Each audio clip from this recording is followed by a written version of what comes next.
This program features live coverage of an African safari and may include animal kills and carcasses. A misty start here on an autumnal/wintry morning here in the Lowveld of South Africa. My name is James Henry. David is on camera. Hello. And it's about 18 degrees Celsius or so, which I think is around about 67 degrees Fahrenheit. It's a lovely morning. The sun is yet to come up. Dawn has broken. And let's just have a quick listen to see if we can hear any predators shouting.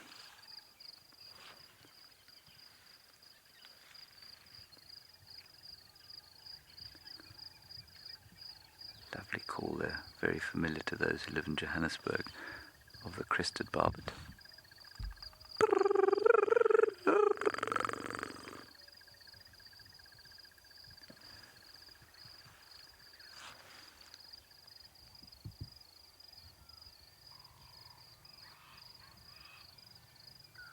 But otherwise, not much sound.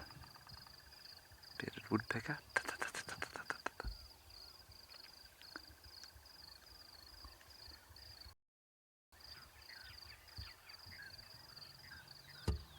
Perpetual starlings squawking. Emerald spotted wood dove.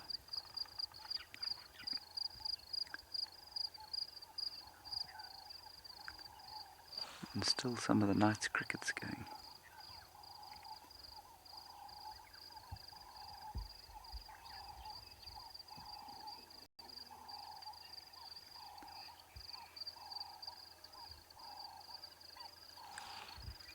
I'm sure that the mist will blow off at some stage, and we'll be in for another beautiful day. Our plan is to head to the east, see what we can find over there. If we're very lucky, we'll pick up Tundi's tracks, but my luck on that front has really been pretty appalling of late, so who knows? We might be lucky, we might not. We'll enjoy the morning regardless.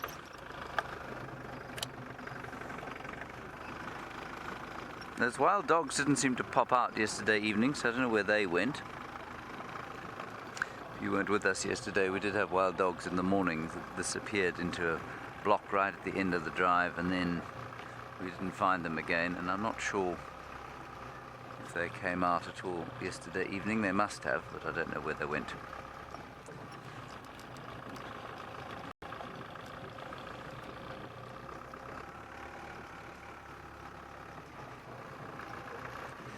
Okay, we'll go across to Lauren now. She's out going down towards the south, I think, so let's go and say hello to her.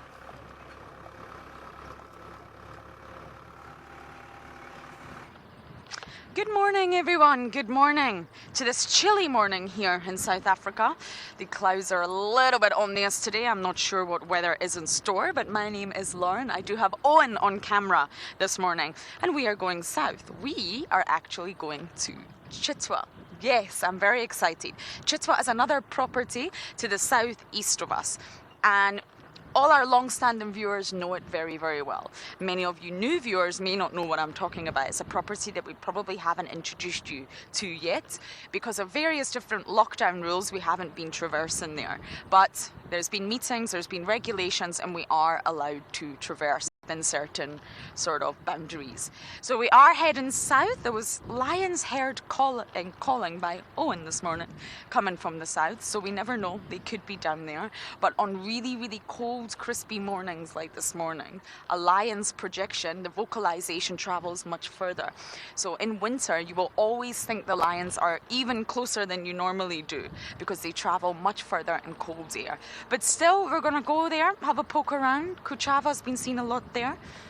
She's my favorite leopardess. She's Tandy's daughter, and I just love her. I don't know why, and it would be lovely to introduce some new people to Kuchava, and of course update all you golden oldies like me on how Kuchava is doing.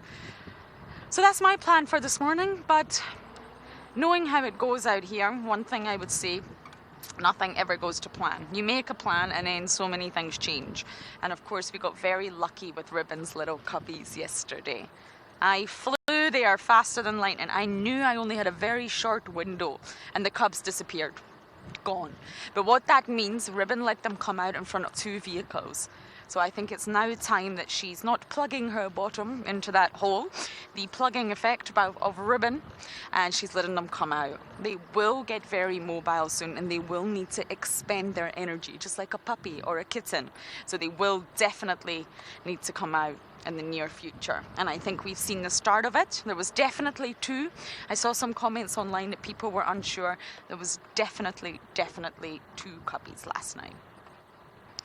One was out more than the other, but there was definitely two. They look different. They've got different facial markings.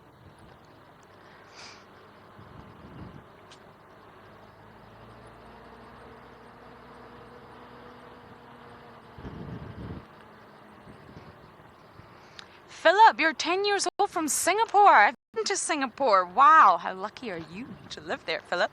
The first animals that wake up are definitely not the dwarf mongoose. They are the laziest.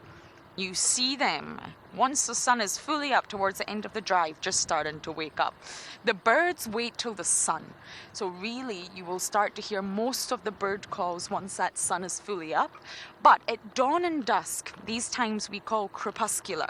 So you have nocturnal animals that are mostly active during the night. Then you have diurnal animals that are mostly active during the day. And then you have the crepuscular animals. And these animals are mostly active at dawn and dusk, those 2 times of the day. And this is a transition time. Once that sun starts to come up, the nocturnal animals start to not be so active and get ready to rest. The diurnal animals start to wake up, and then there's a lot of activity for the crepuscular animals. So the first animals to wake up, I think, are us. Yes, is that right, Owen? We're awake very early. We're definitely awake earlier than the dwarf mongoose and the squirrels and most of the birds, Philip. It really depends what kind of animal you are. Even when we drive around quarantine, that beautiful clearing outside our camp, we also sometimes just see the impala and the wildebeest still sleeping. They're refusing to wake up. It's too cold. They look at you and they're like, no, don't wake me up. So it's probably us, Philip. Okay, I'm just having a little look at tracks here. This is a very important junction. And as I study the ground nice and hard, we are going to send you all the way across to andBeyond in Ngala to say good morning to Rowan.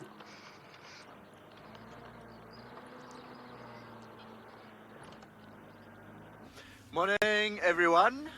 Welcome to andBeyond in Ngala. You are with me this morning and this afternoon. My name's Rowan, and behind the camera I've got Marcel. We just had male lions calling from, well, this side of the road, so we've been kind of, making our way there quite quickly. It does sound like they're almost coming closer, so of course this is our eastern boundary and we're not allowed to drive there, but if they come over to this side, we can actually follow them. So what we've been trying to do is get there as quickly as possible where we think they were roaring from, and then we can actually follow them back onto andBeyond in Ngala. So if you remember correctly, yesterday the Birmingham Pride crossed over east, and so we did a slow drive along the boundary in the southern part to see if any tracks come in. We haven't found anything, but maybe this could be the Ross males coming in, this could be the 2 Orphan males coming closer, or this could be the Hercules males. So we don't know, but we're going to find out soon, hopefully. Fingers crossed. It doesn't sound like they were too far. There's a bit of a rocky road, so you might see me bouncing up and down. I'm pretty sure the screen is shaking as well. Just keeping our eyes open for lions here. Luckily, it's still nice and cool, so they might still be moving. That's also why they're roaring. Whew. Natalie's saying it looks very authentic, and it looks like an exciting adventure in the shaking screen. If I fall out of the... Let me actually sit down rather, before I fall out. That would be fun on live TV. Okay, so right over here, we actually dip through quite a bit of thicket, and then it opens up again. And it sounded like they were roaring just about 400 meters and off to the left.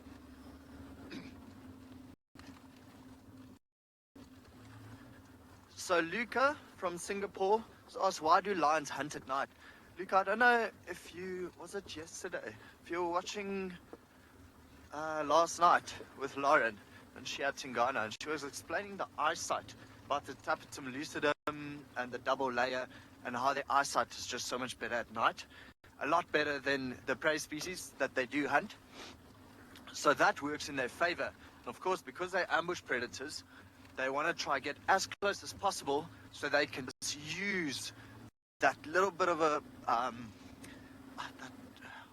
do I say this? They're very quick, but over a very short distance. So I think a lion can run at about 80 kilometers an hour, but only very short. So better at night, but mind you, they are opportunistic, so they'll hunt during the day as well. Okay, so while we keep looking and listening for these lions, I'm going to send you back to Lauren, who's already found a leopard.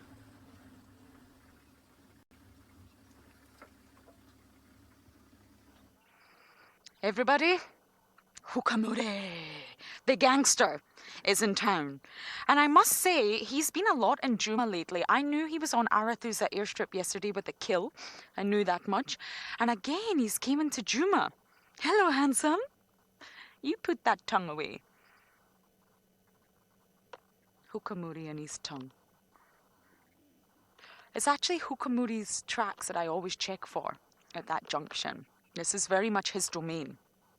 Tingana was also on this road last night at the very, very top of the road.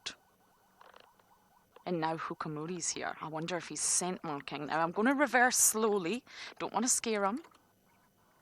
Don't want to disturb him, but I also want to give him enough distance.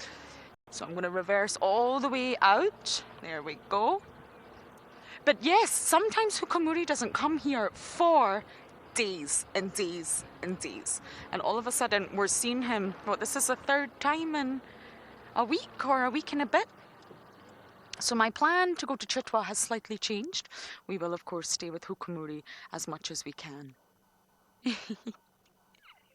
I keep bumping into leopards. I can't stop it. Sorry, Owen. Owen will be sad. He said to me this morning, Lauren, you must find lions today, not leopards. Owen loves lions. I love leopards. I love you guys. Just going to watch Hook for a moment. Look at those bendy front legs.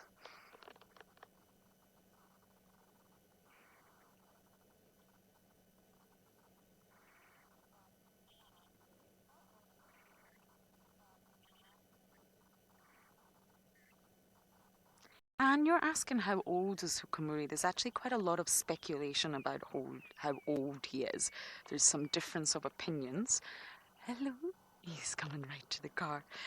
And I think he's somewhere in the region between 5 and 7. I actually think he's older than 5, 6 or 7. He's going to go right past the car. Morning, boy. How you doing? Huh? How you doing? Don't go off the road. He's such a magnificent leopard. You can see him compensating for the loss of sight in his right eye. So excuse the mess. Oh, we're doing some scent marking of the back of the car. We cannot reposition just yet. We need to give him some space. But yes, I think he's either 6 or 7. But there's a lot of speculation on Hukamuri's age. Pew, pew, pew.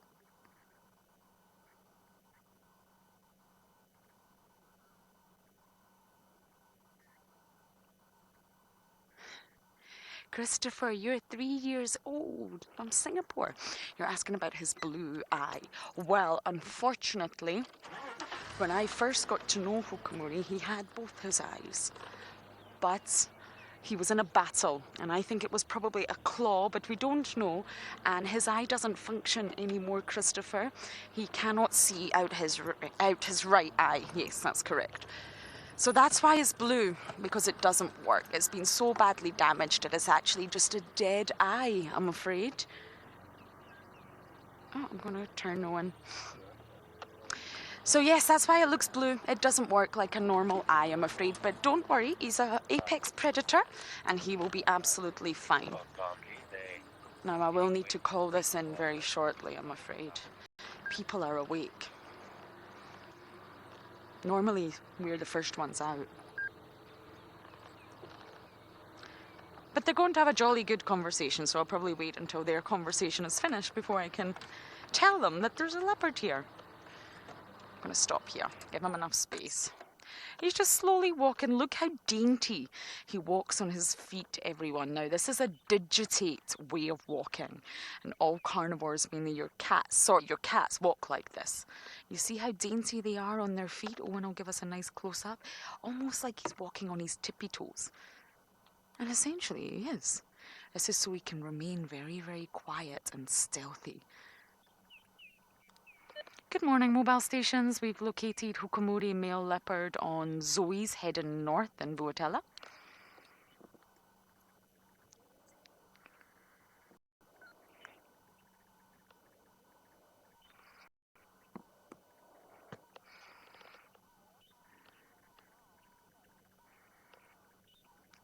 Mark, you are asking if Hukumuri's bad eye will affect his hunting.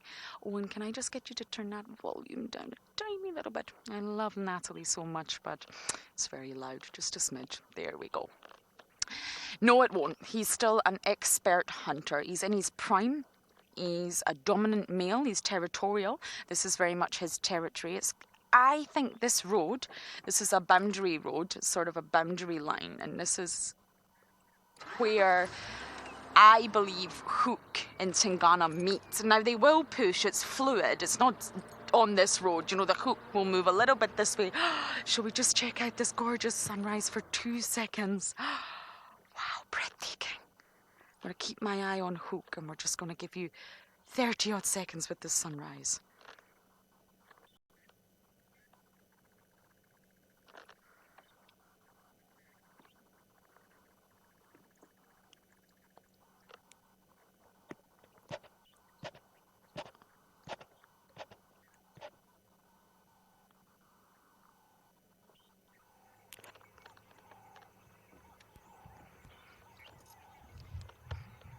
Sorry, everyone, that took my breath away. I thought it might take your breath away as well. Don't worry, I still see him. I had my binos out. I was keeping my eyes on him. So yes, he can still hunt. Please do not worry. It does not affect his hunting. He does have binocular vision like we do. So if you were to close or put your hands over one eye, it does affect your field of vision, but you can still see. You may just need to turn your head more in order to widen your field of vision.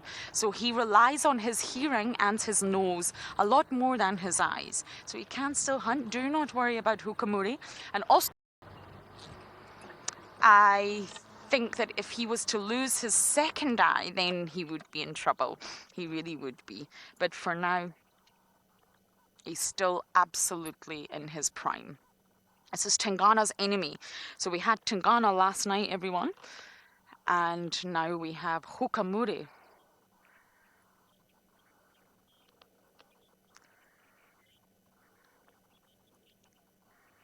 Luke, you're 7 from Singapore. And you're asking, does he need to hunt every day? No. Generally, with your predators out here, both leopards and lions, you will find that there's a sort of life of feast and famine. They will hunt. If it's a big carcass, if it's a big animal, let's just say an impala ram, a male impala, adult, and they hunt, they hoist it. Leopards are designed to hoist all their kills up trees. Then they will feast on that for quite a while, and it will last them a few days. They will have a big fat tummy. Yes, they will look like I do at Christmas dinner, and that will last them a few days. They don't need to continue eating. Leopards also snack throughout the night. I'm convinced of it. They will snack on scrub hares and ground birds and really anything that they come across, including snakes and tortoises. So no, leopards don't hunt every day, and they don't need to. That's not really how they're designed. Now, can you see Hukumuri walking to that gorgeous Balanitis tree, also known as a torchwood? It is stunning, and this is a feature of this junction. Remember that junction I was just checking the ground of? It's called Balanitis Junction. It's named after this stunning tree, and it's a very important junction for Hukumuri because, as I mentioned, it's his boundary line. Hukumuri doesn't go too far east of this line because that's very much Tingana's territory. He does occasionally pop his nose into quarantine because he's nosy and he wants to check out if he can push in. Leopards are very opportunistic in their diet and their territory. If there's an option to push, they absolutely will. So see, my morning plan has changed already. I'm obviously going to stay with the hook as long as I can, and you guys are going to go back across to James for an update.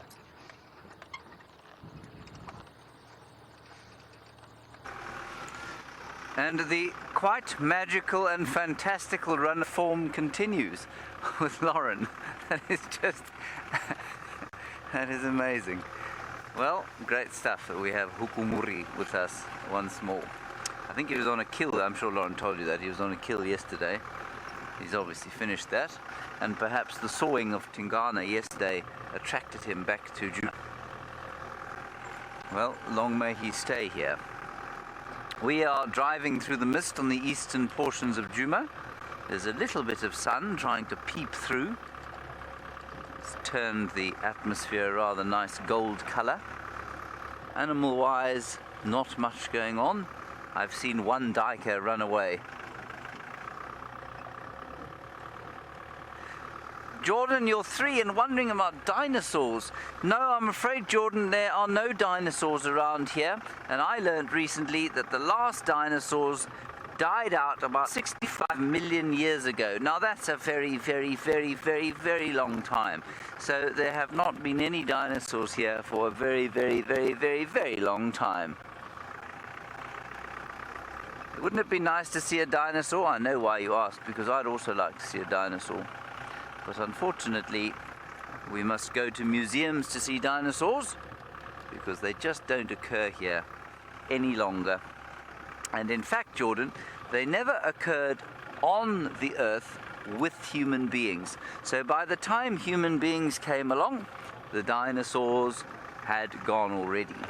You'll learn about that later in school, but I'm sure, like lots of us, you'd love to see a dinosaur in reality. But unfortunately, I don't think that's going to happen unless you go to a museum. I don't know where you live, or if you have a good museum near where you live. There's an elephant in the mist. Almost completely invisible.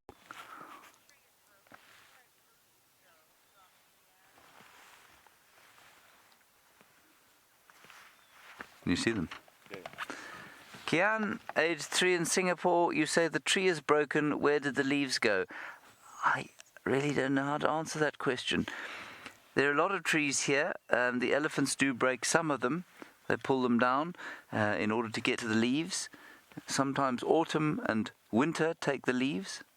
But is that what you meant? Have you got a view there? There's some little ones moving gently through the mist. Isn't that lovely?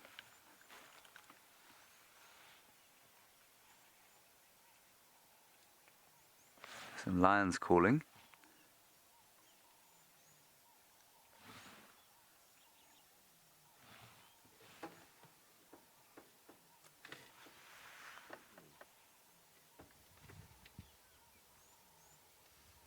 It's definitely south of our boundary, but they could be on Cheetah, which is a reserve to the south of us.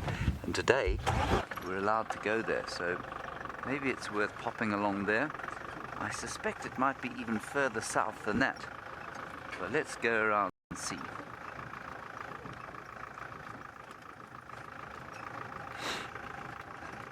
See if we can get another view of those elephants while we're in this area.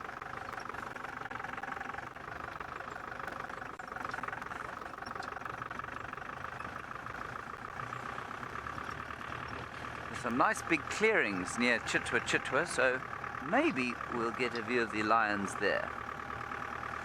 Right, while we figure out what's going on here, let's go back to Hukumuri and Lauren.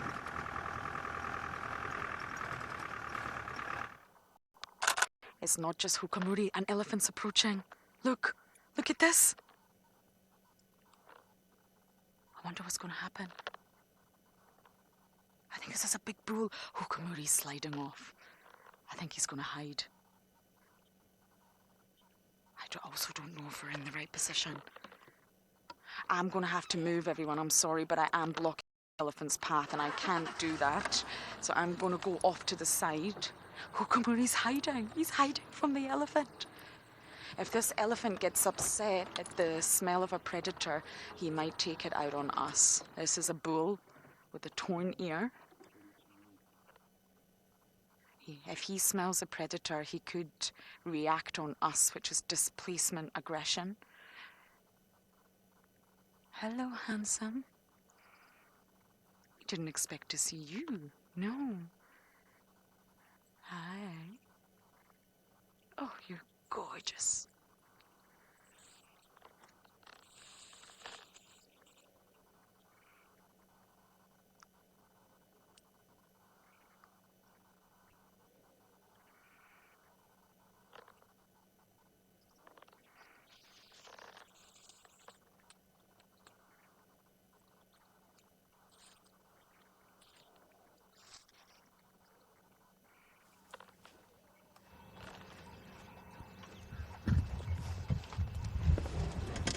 Have to pay attention there, everyone. Hukamuri's coming back out.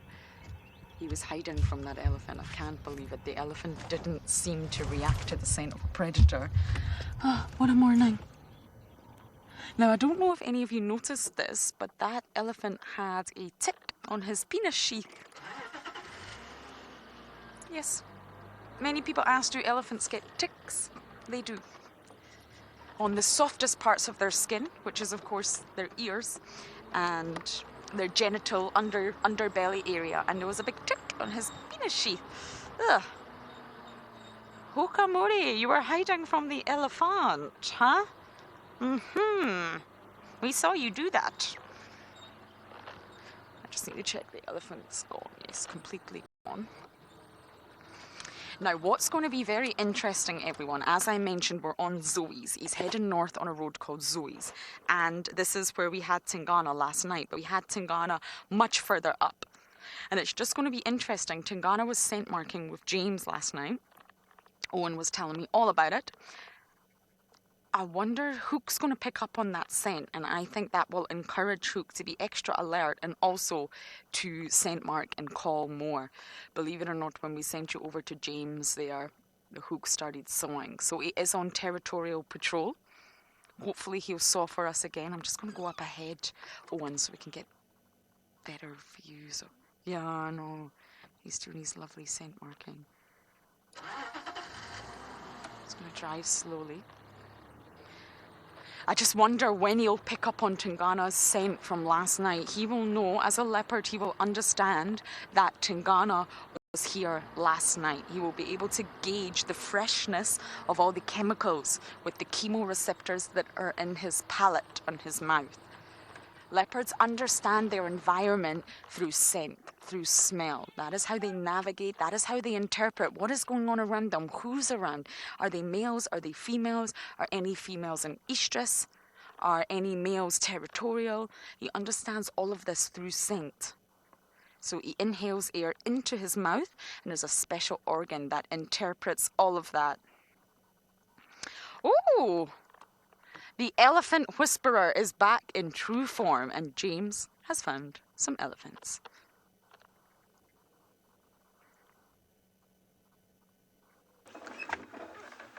These guys are standing around a tree that the big bull pushed over yesterday. And while I'm not particularly impressed with the big bull's performance in destroying such a magnificent tree, I am glad to see that it's being utilized. He's having a bit of a scratch. So if you weren't on drive yesterday afternoon, a monstrous bull who I can't actually remember seeing a bull that relaxed around people and that totally dismissive of our presence. He pushed this thing over yesterday and then began eating on it. And in fact, while we were watching him, fell asleep.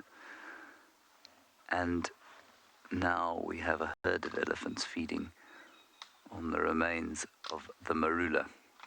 I suppose you might describe it as a marula carcass. And that one obviously has got an itchy bottom.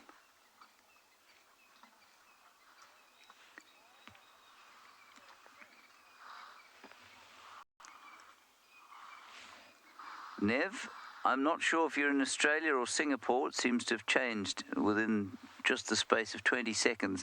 But you want to know why it is that elephants are so big. Elephants are so big because that's the design that works well for them. Some things are small, and there are advantages to being small, and some things are really big, and there are advantages to being big. And some things are in between, like us, and there are advantages to that. So if you're really big like these elephants, what it allows is for you to... Sorry, I thought I heard the lions again. It allows you to lose heat quickly and stay warm when it's cool, so that's good. It means that you can move bigger distances to get to resources. So if there's a drought, you can move away and find some water, which if you're a mouse is very difficult. You can eat lots of different kinds of food, which you can't do sometimes if you are very small. So there are lots of reasons to be big out here, but there are lots of reasons to be small as well. So that's why we get lots of big animals, like rhinos and hippos and elephants, and then we get lots of small animals like pygmy mice and bats and different things like that. I believe you're in Australia, not Singapore.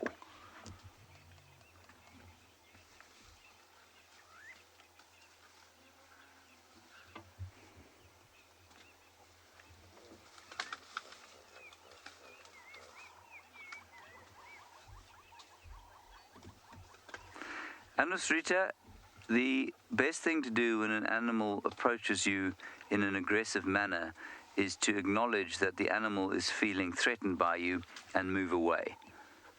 There are very few instances where I think it's a good idea to try and stand your ground, as people say. You'll hear a lot of people saying, no, you need to show them who's boss.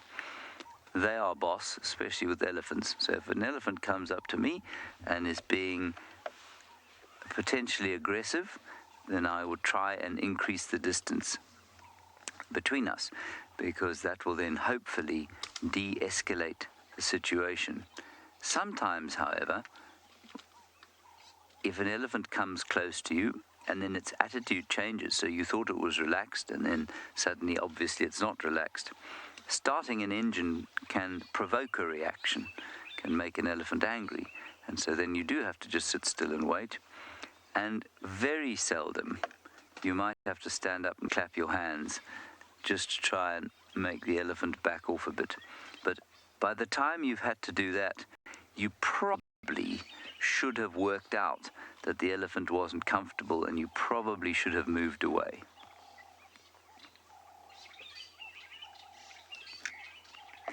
It really does depend on the situation. And, you'll get a different answer from every single guide you talk to. Some people think it's better to do one thing, people think it's better to do another.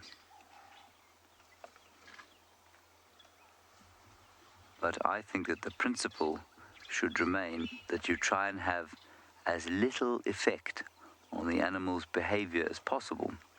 So if they just carry on doing what they do while you're close by, then that's great. If they stop doing what they do when you get close, then you're probably too close and you should probably move away. Now here's quite an interesting situation. The big herd in the middle there is all comfortable, and they're not changing their behavior at all. But the younger one on the right-hand side has definitely changed his behavior because of our presence here. He's kept looking at us, lifting his head up and wondering what we want.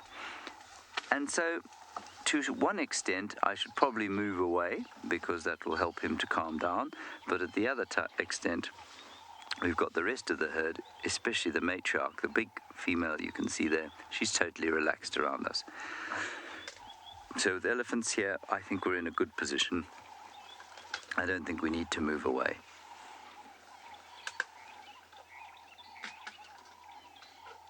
It's also very interesting when you approach elephants like this. If you drive in straight, it's quite interesting to see how they see that sometimes as a confrontation, and if you drive into a sighting sideways, they don't see it as a confrontation. Even might be just as close. I think this question comes from Henry about why it is that elephants have tusks. Well, elephants have tusks for a number of reasons, but the main reason is to help them feed and to help them to eat.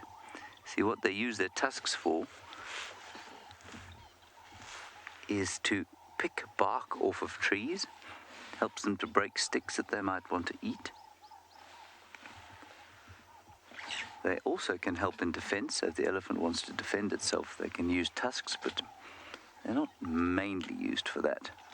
If that was their main purpose, most elephants would have very big tusks.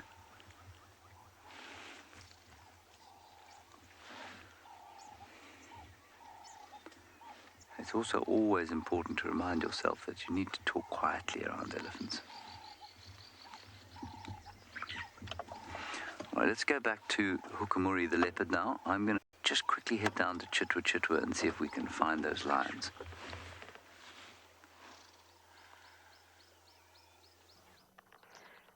Hukamuri, oh no, I'm not doing this very well. There!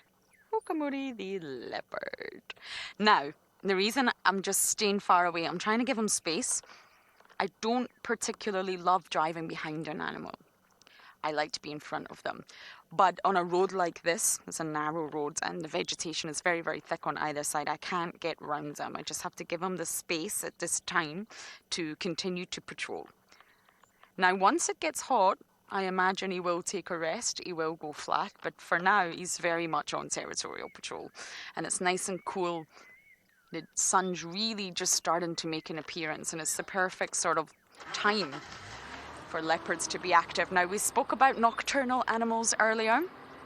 So leopards are primarily nocturnal. They do most of their moving, hunting activities during the night. We do see them during the day, of course we do, but they tend to sleep a lot more during the day, and that is because out here in South Africa, during the day it's so hot. The sun, my goodness. I mean, I am from Scotland, but it's very, very hot. So they're primarily nocturnal. So this is obviously Hook just sort of finishing off his busy night, and I imagine he will rest somewhere at some point. But I could be wrong. We saw Hook the other day on a very, very hot day walking, and I was surprised. I have to say I was very surprised to see him mobile at that time. But generally speaking, they try to avoid too much movement on a very, very hot day. They'll seek some shade, they'll rest, they'll hydrate and sleep.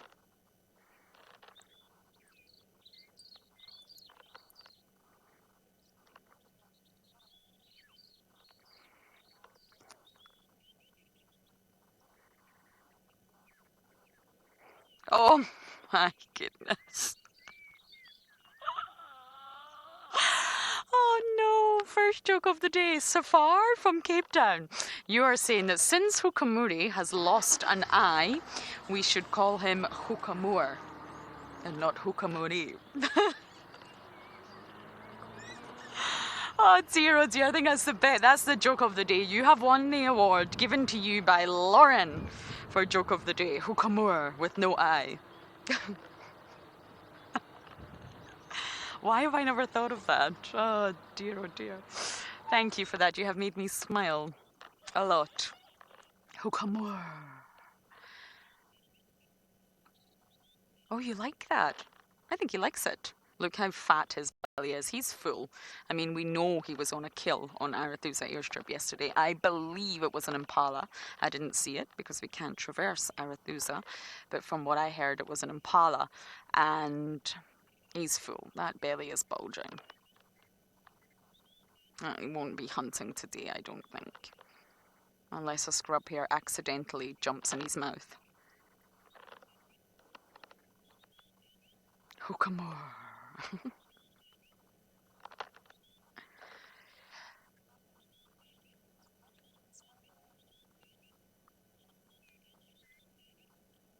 Jen T, you're 6 years old in Malaysia. There's only one species of leopard, Panthera pardus. That's the Latin name. Only one species. But there's different subspecies throughout the world. There's 9 different subspecies of leopard. And subspecies normally refers to leopards that have been split by geographic location. So it's still the same species, I hope this makes sense, but they're just found in different parts of the world. And you get the Amur leopard, the Javan leopard, Arabian, North Chinese, Sri Lankan, Persian, Indo-Chinese, African and Indian. 9 different subspecies, but they are leopard, so they'll have, I'm going to move forward one, Panthera pardus as their Latin name, but then there'll be additional Latin part at the end. Panthera pardus something, depending on where they live in the world and what subspecies they are. So here in Africa, we only get the African leopard.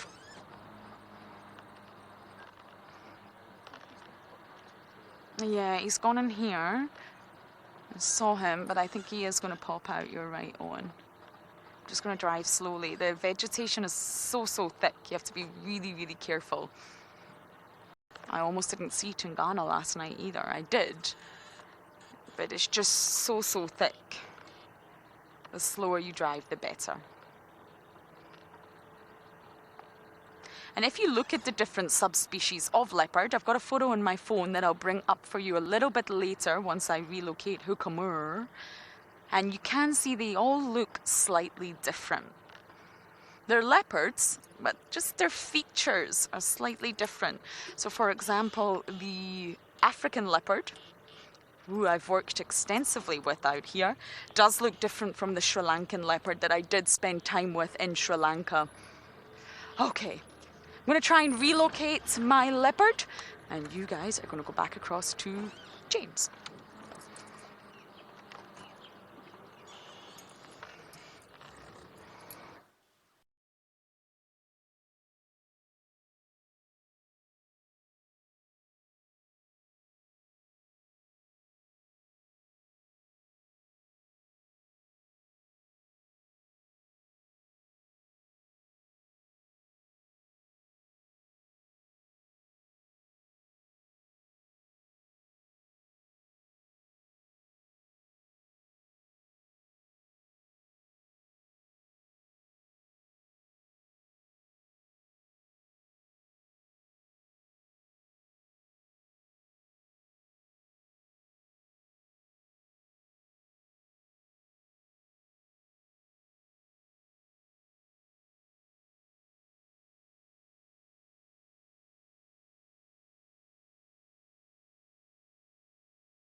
don't know how much of you got there, everyone, but we've got very lucky. We came down to Cheetah, and here is a pack of wild dogs. I don't know which pack it is. They've killed just recently, and I don't know what it is, but I think it looks to me like it could have been a young waterbuck, which is a big prey item for a pack of wild dogs. And as David spotted them, I thought to myself, I'm sure I can smell dogs. Not the same group we saw yesterday. Much bigger group.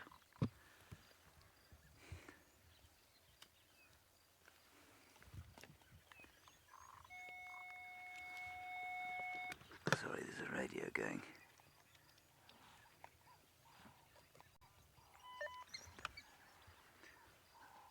Isaac, no, the dogs don't have names, but the pack has a name. I don't know which pack this is. Listen.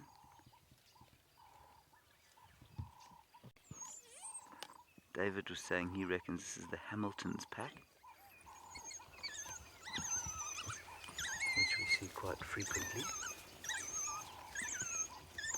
There's a bit of a ruckus going on just around the corner here. I'm going to move slightly because they're all in the sun, these dogs here, Dave. And they're also eating a piece of this carcass. So I'm going to slowly move through here. They're very used to people, so they're not going to get a fright by having us close by. Now there's one with a lot of blood on its face there. Is that right, Dave? He's got bits of his breakfast in his eyes. Oh, he's hurt his eyes.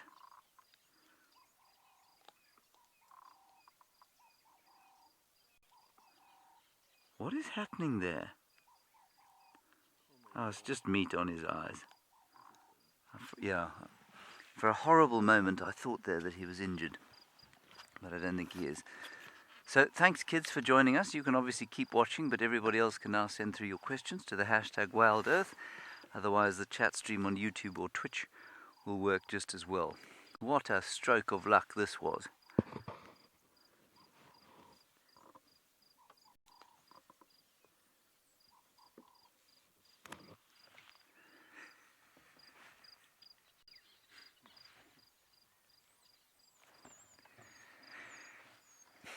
Very, very special to have these hounds here.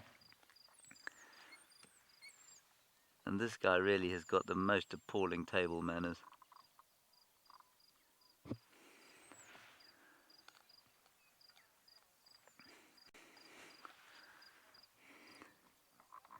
Vanessa, wild dogs do usually eat the entire animal, yes, skin and bones. Maybe not always all the skin, but certainly a lot of it. Just going to nip behind us a bit now. We want to get as much of the action here before it dies down. I was expecting to find lions here. I saw some waterbucks on the dam wall there, and I thought, oh, they're the lions. And David said, no, there's a waterbuck, so I felt depressed again. Then I smelt the dogs, and I thought, oh, well, maybe they're dogs here. And then I thought, nah, surely not. And then David spotted them. And here they are. Just going to gently ease my way in here. We don't want to give anyone a fright. There's a chap right here in front of us who is so unfrightened by the vehicle that he seems to be unable to get out of the way.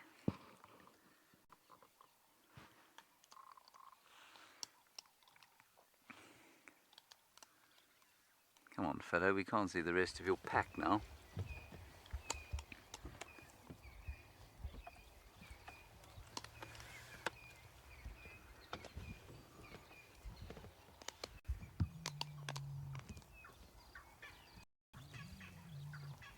Now the reason we're allowed to be here is that suddenly they've opened up a few restrictions, which means that there are going to be other vehicles in our sightings. So don't worry if you hear the vehicles, we'll see them. I'll probably just sneak very slightly forward here. See if we can get a view of the whole pack there.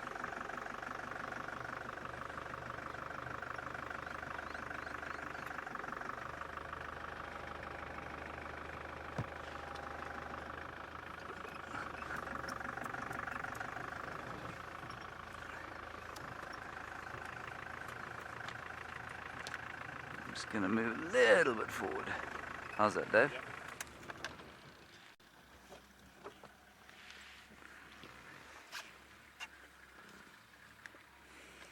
What a stroke of luck, as I say. How you doing?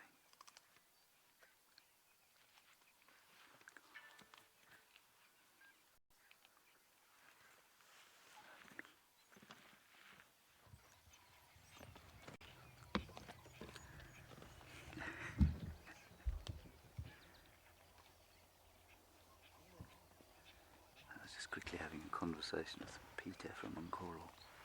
He says he found out about these dogs because I was sitting on the radio. I didn't even know the radio worked here. That's good news.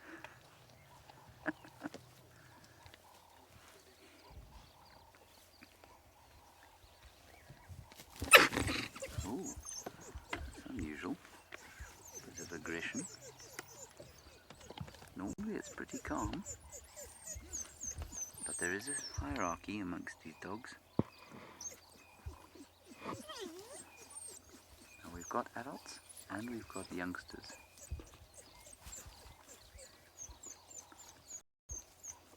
And you can see the difference. You can see the adults are bigger than the youngsters.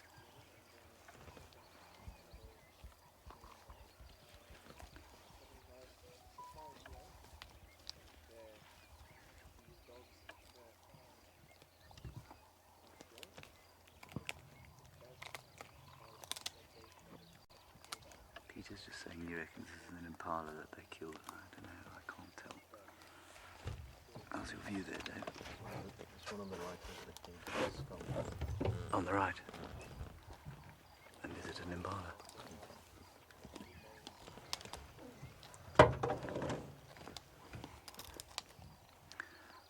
Ah, it does look like an impala. It looks like an impala ram. Is it? Nick, I'm sorry, I missed that question. Can we have it again?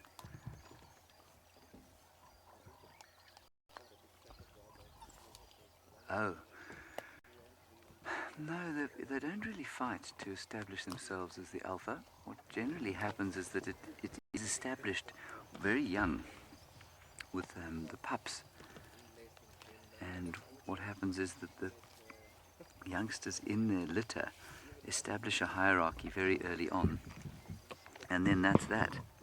I don't think it changes much.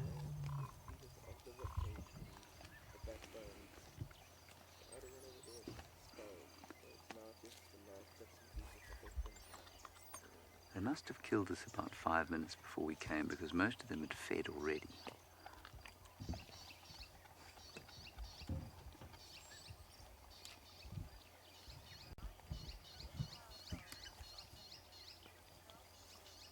No. So Cindy and Ryan, wild dogs did not split off from domestic dogs. These are not feral dogs. They do share a common ancestor, but remember that domestic dogs are domesticated wolves.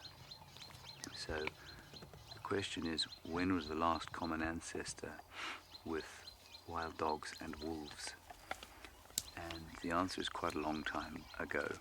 They're not as closely related to domestic dogs or wolves as jackals or foxes, I don't think. Maybe not foxes, but jackals certainly. And so they're in a totally different genus from the others. So they can't breed with domestic dogs. They can unfortunately give them diseases, but they can't interbreed.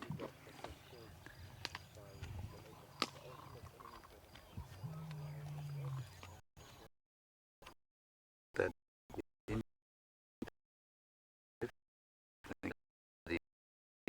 here it comes.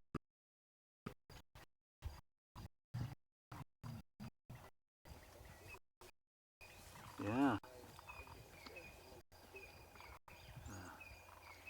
The veterinarian in final control confirming that is definitely an injury. It looks like a piece of meat. I'm starting to agree with you now. Alright, we're not going anywhere from here, but Rowan has now Apparently they're not lying down now.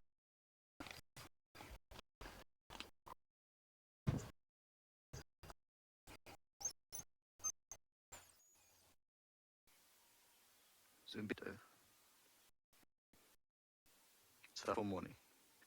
Found leopard, our dog. Now the lines we're looking at are the two smaller ones, the little white lioness and her sister, and they are just playing around. It looks like there's a bit of a tail there, maybe a branch. So actually, quite an interesting way of finding them. Sean and Andre are in the back there on the vehicle. So they were helping us from the eastern side, and Marcel and I came from the western side. Checked the dam, we could see that there are lion trucks coming down. So I was quickly off the vehicle, and then a hyena ran towards me. So I just went back to the vehicle, and then I asked Sean, so Sean, what's hyena running from? He says, no, I have no idea, but the pride is right here. And it turned out we were about 200 meters away from each other, and the pride was right in the middle. So once again, phenomenal tracking record. Let's see if these two wake up a little bit more to play. You can see they're looking over to the left, so that's where majority of the pride is. I think all the mothers are lying down on that side. And then to my right, I've got another youngster, but one of the older ones, and then right in front of us. So I'll play for they are in the mornings. Yeah, she's going to pounce on her sister. There we go. Isn't that lovely? She's rather beautiful with the sun coming from behind them. I think that's a little bit. They're not making any sounds at all. It's just jumping around and playing with each other. Oh, she might go up the tree. Oh, no, she's caught me.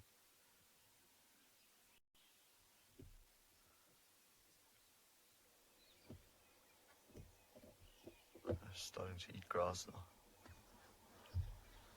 So it's the youngest ones who get bored the quickest.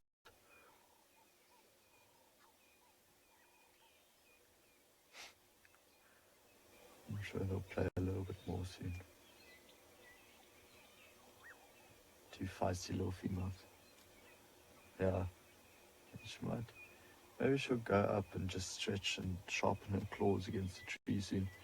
Keeps glimpsing up there. She's eating a bit of grass.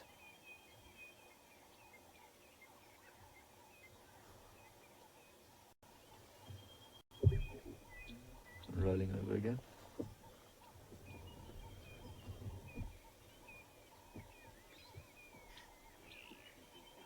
Tarin from Singapore is only 10 years old. So asked if there are any male lions. Tarin, if you are referring to this pride and asking if there are any male lions in this pride, then yes, there are. There are the two Rossmouths. We don't know if they are here with the pride. What you're seeing now is what we can see. So we haven't really checked further north into this block where the majority of the pride are. We just wanted to show you the two youngsters because they're still at play. But in a while we'll go and check if the two Rossmouths are with the pride as well. Maybe quite unlikely because we had lions. Oh, here's one of the youngsters. One of the young males is now stood up and he'll probably walk past in the background soon. There's just such stunning light on him. I want to see what this tawny female does when he walks past because she's in full stalk mode. Her head's down, her ears down, and she's just watching him.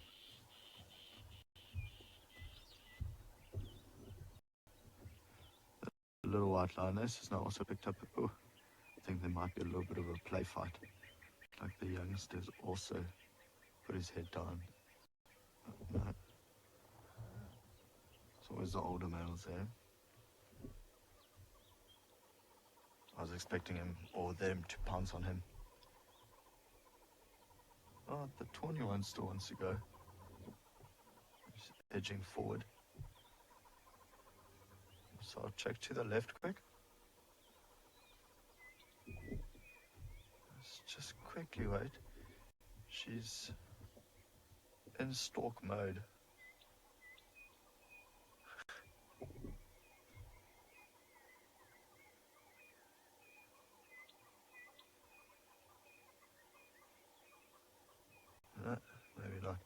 Okay, well, we see if she does stalk him and pounce on him. I'm going to send you back to James and his wild dogs.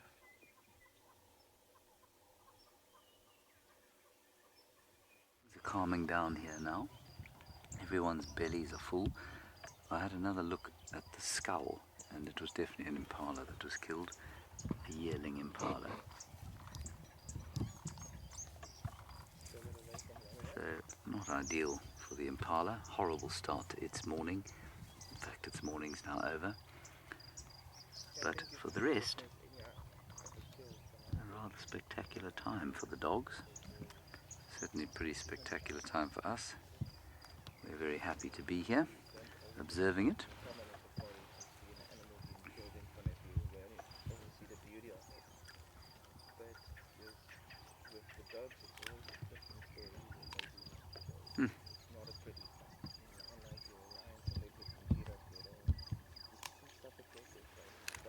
I suppose it can be quite a savage thing to see. There's something about the way wild dogs feed that I find, what shall I say? I mean, there's no malevolence in it, obviously. But there's something almost innocent about it, which is ridiculous. It's purely human impression and emotion, probably brought out by an affinity for domestic dogs.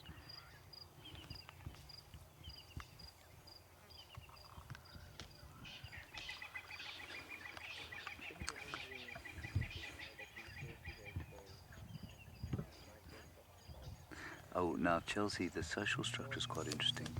They mate within their own pack, but only the alpha pair will breed. Sometimes the beta pair will breed, and sometimes then the alpha will either kill the pups, leave them to be raised by the beta, or adopt them, depending on whether she's lactating or not. So that's quite interesting.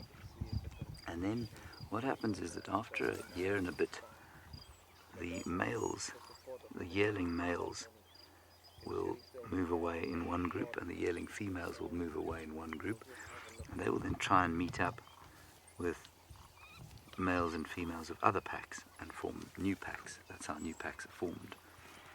But the alpha in each separate sex group will already have been decided, and it just kind of falls into place.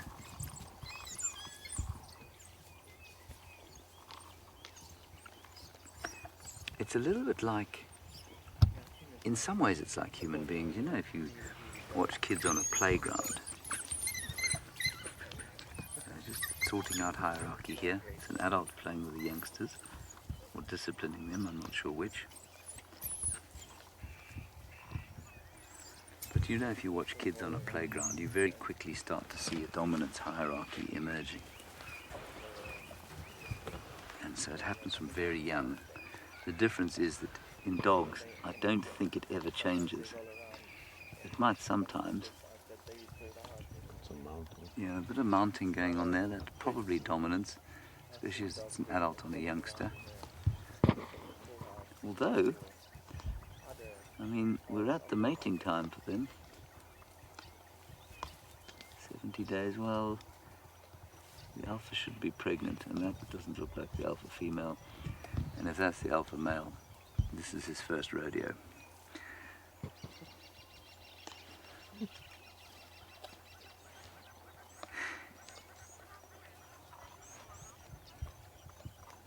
don't know if that's playing or if it's genuine attempt in that desire.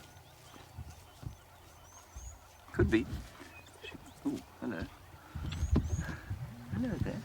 Hi. What's your name? Fido. Hello, Fido. You've got a bit of blood on your back, Fido.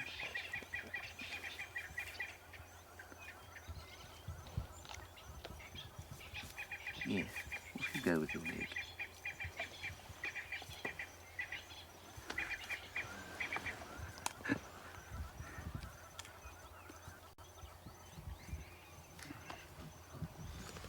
Magnificent creature you are. You see, unlike a hyena, he hardly interacted with me at all, hardly made any sort of eye contact. Alright, we'll continue here with our dogs. You're going to go back to the Birmingham Pride. They're having a bit of a play.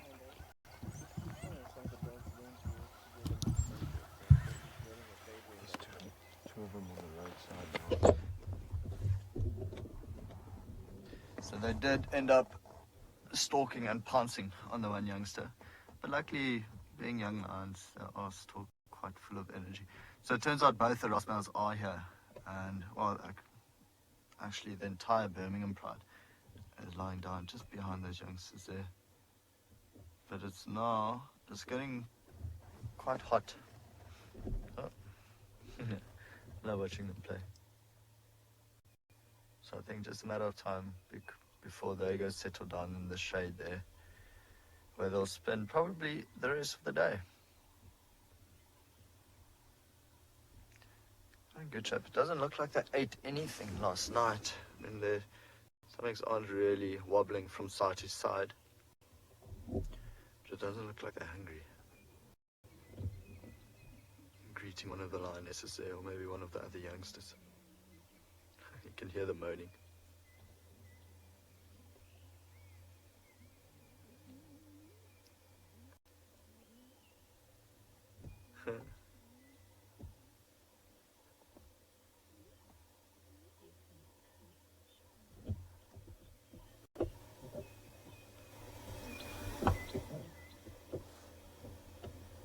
Cleaning frenzy now. Time to be groomed.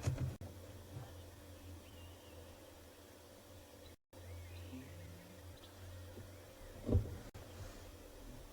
can just hear these soft, low moans every now and then.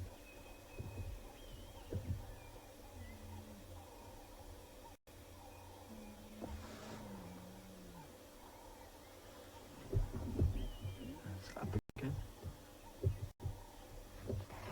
Jennifer, we've got 4 different litters. The older 4 are nearly a year and 7 months now. Then you've got a litter that's a month and a half younger than they are. And then those 2 that you saw fighting, the little white lioness and her sister, they are just over a year now. So they are the youngest. More energy than the rest. So they follow each other. So the white lioness went to the left, and I think she might be grooming one of the older lionesses. And now the tawny one got jealous, and she wants to be groomed by the white lioness, which is why she went to the left as well.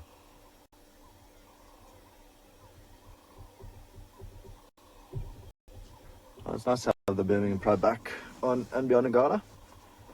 They never stay out for too long. There goes the young male that they pounced on a little bit earlier. It's also going to go join the shade now.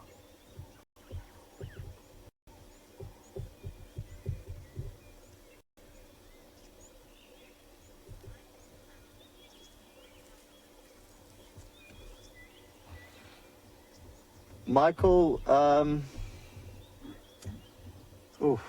I mean, it's...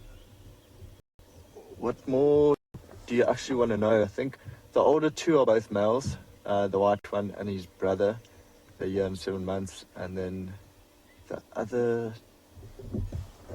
from the cubs that are a year and 5.5 months now. One is a male, one is a female, which makes the rest of them all females, if that helps you at all. I'm guessing this is Michael Fleetwood. Hope that helps you. I'm going to try and get us a different spot to stand in while there's still grooming going on. Do you think these lions are approaching sleep time? So of course the patch in front of them is known as a sodic site. It's already like very damaged soils, so we don't want to drive on that. So need to approach quite slowly, because I'm pretty sure this Rottweiler will give us a dirty look soon. It'll be quite tough with the sun. There's the one Rottweiler, the other Rottweiler.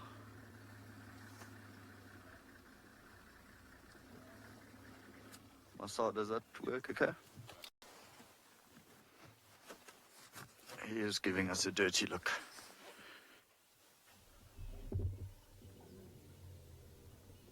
It's funny, it's the one Ras, the mane's actually grown and gotten a lot darker, and it looks like the other one's actually going bold from this angle. Not the most impressive mane.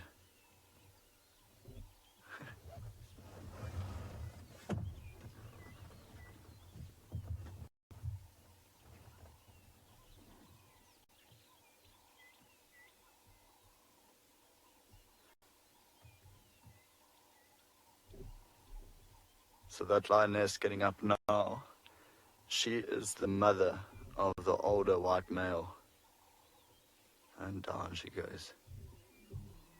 So we think that, no, she gave birth to the older white male and he's still got a brother as well from their litter.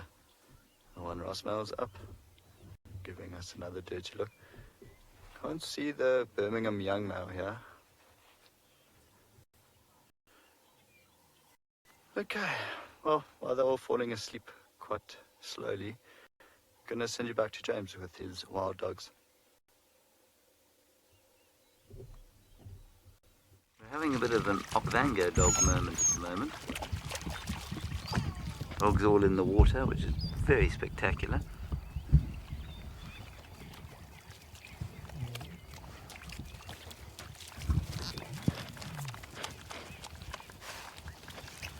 One of them calling away to the right-hand side of the car, and I'm not sure why. Might be the alpha saying, come, it's time to move. That lovely call, which is just wonderful to hear.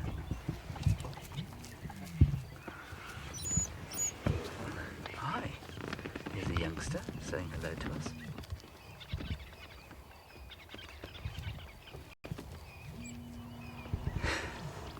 What's another common dog's name other than Fido? Spot. That one's Spot. Patches.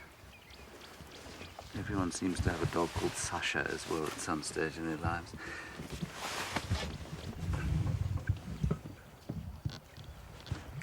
Just taking my jacket off. Excitement has made me hot.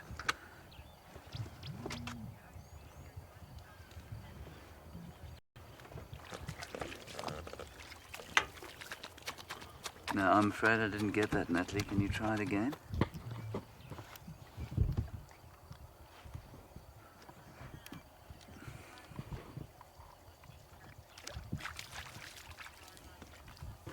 Yes, certainly, Starlight. A vet would help wild dogs. In fact, we've helped vets help wild dogs before. So, absolutely. Because they are endangered, you are correct.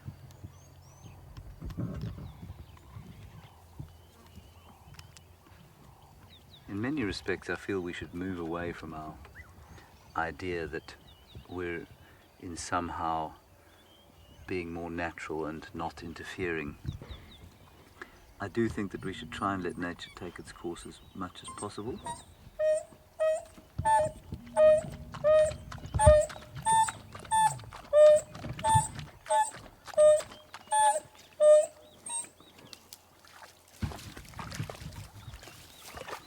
Ooh.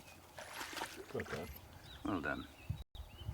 But at the same time, I think that, sometimes tough decisions have to be made. And we can't help all the animals out here, and so it makes sense to help the endangered ones rather than those that aren't endangered, probably.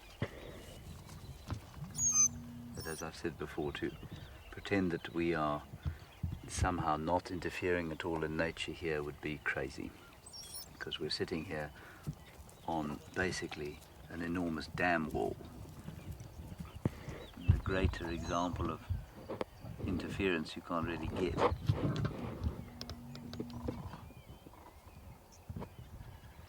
I wonder if there's a pack member missing, and that's why they're calling.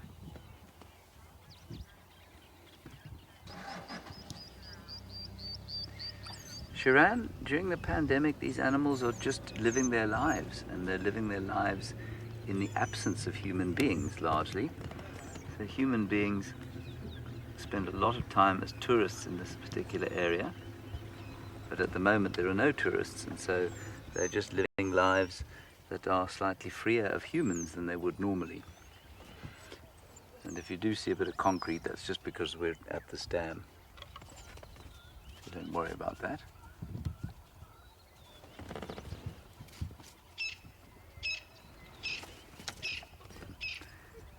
I'll tell you an amusing story about that area. We did a TV show once with the starring role being played by Osana, the male leopard. He spent the entire show right where those dogs are. And we had a rover at the time that we used to try and get interesting angles with. He picked up our rover and started playing with it while we were live to Nat Geo Wild in the United States. It was tremendously embarrassing, but he didn't know, and he thought it was quite fun. Then he walked off with it. So that was quite funny.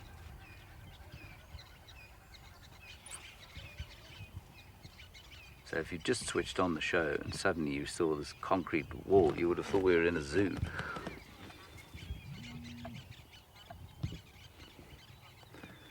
Sylvia, yes, lots of different kinds of animals go to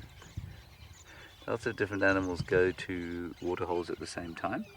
It's quite often in the evenings, but on a hot day you'll find that elephants will go off during the midday because they like to be warm. They don't like to be warm, they like to be cool. And so what they'll do is they'll come down to the water at the heat of the day, just when it's kind of most appropriate for them to try and stay cool.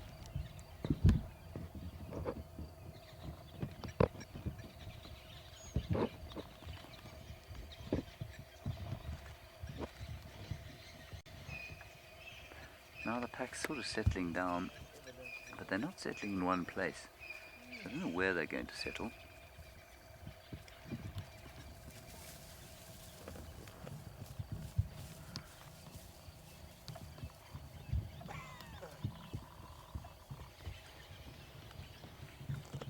I suspect probably in the shade over the back of the dam wall there, maybe. We've got the injured chap just behind us. I'd love to know what happened to him. It's behind the aerial. He's behind the antenna, sorry everyone.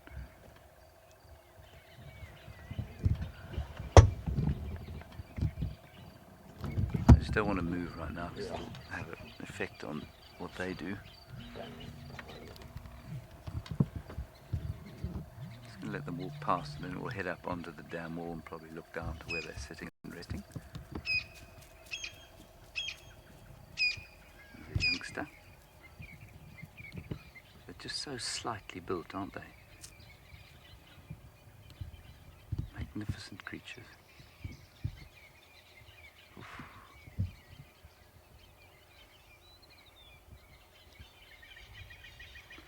Right, let's go across to Lauren. I'm not sure what happened to Hukumuri. She'll let us know. I'm just going to see if I can move into a better position.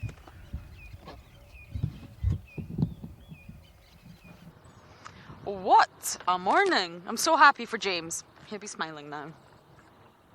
Dogs and leopards. I got my spots. All I want is spots. I either want hyenas or leopards. That's it for me. And the boys can have the mottled patterned dogs. Now, Hukumuri went into that block, and it's one of the thickest blocks in summer. I really cannot get through that block. So we've looped round and round and round all of Hook's familiar roads. He takes a very familiar sort of pattern. There's another vehicle also assisting us, so we're both looping around waiting for him to pop out. I keep stopping, turning off the engine to listen, and he's not sawed, he's not called again. So I think he's having a little rest or a little cat nap, literally. Rather frustrating because I also want to check on Ribbon. I also want to see Hukumuri. So I think we're just going to do one more loop. Hopefully try and see him. We're just waiting on him popping out. This block is so thick. Oh, hello hornbills. We've got a bit of a hornbill party here. Oh, they all flew off. Sorry, that was my fault. Let me see if I can get a little bit closer.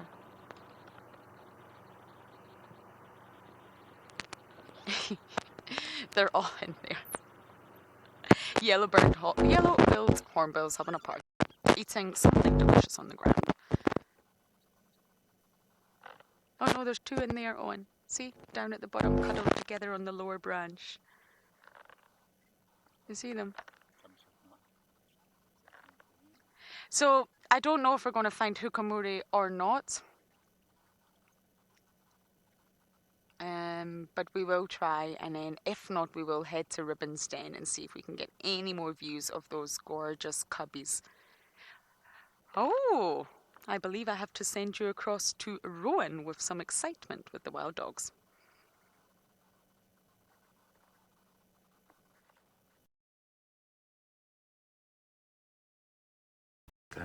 These chaps were just kind of doing some strange mating thing here, but they're the youngsters, so I'm not sure what they're doing. Just walking between us now. I was going to move, but the pack seems to be moving around us rather than settling. We might have a bit of water. They're still calling. Someone's missing from the pack.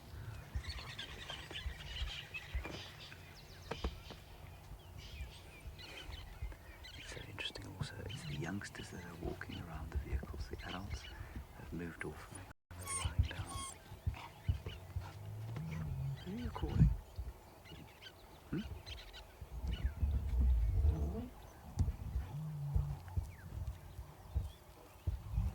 Two of them keep going.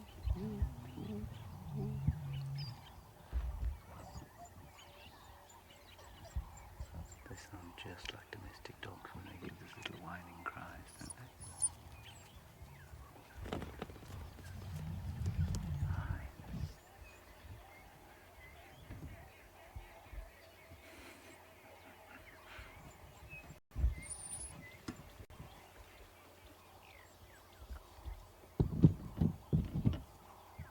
Looking up at David, totally ignoring me because I'm not sitting up pigeon. No mating happening behind you, Dave.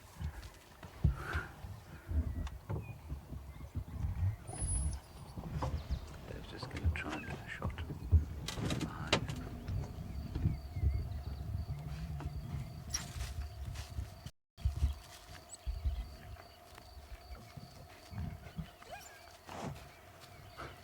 It's very interesting. I mean, I don't know this pack at all, obviously. I don't know if that's the alpha. They look like youngsters to me.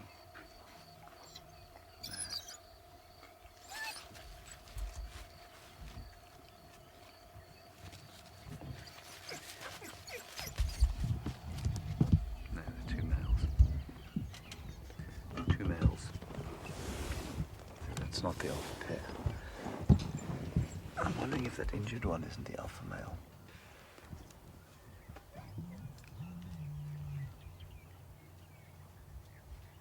I'm also wondering if the fact that the alpha female could be an estrus, 70 days young. She's probably already pregnant.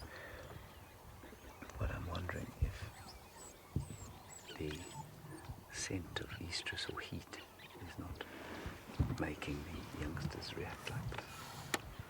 Because obviously they'll smell it.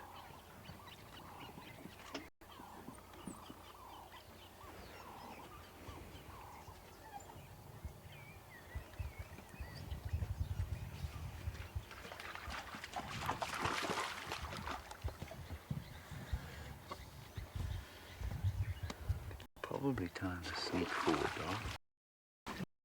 Just get us a... Yeah. It's good. It's good.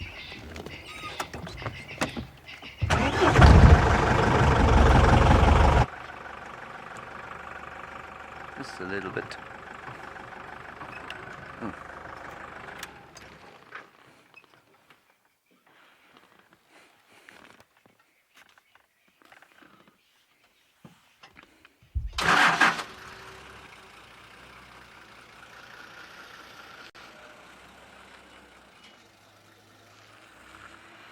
And the smell is now profound. They've eaten, they smell like dogs, They smell like guts.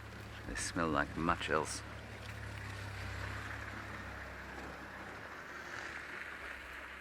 None of it good.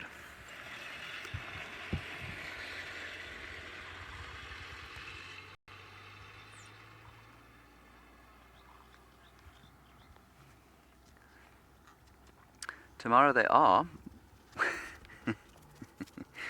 they are vaccinated against canine diseases when they can be. So if they're caught, if they are snared, you are very close by. If they are snared or they're treated for some other disease, then absolutely they are vaccinated. And if they're introduced to another reserve, then they're vaccinated. But it would traumatize them horribly to dart every single member of the pack and then try and vaccinate them. I think that's why they don't do it. But as soon as any medical intervention happens, they're absolutely vaccinated. So, for example, we had a dog that was caught in a snare or injured by a snare, and we called the vets in. The vets darted it very skillfully, and then we watched in fascination as they dressed the wound. The snare wasn't there, but they dressed the wound and then gave some vaccinations for rabies. I don't think they did one for canine distemper, but I'm not sure if there is a vaccination for canine distemper. Anyway, whatever they could treat her for, they did.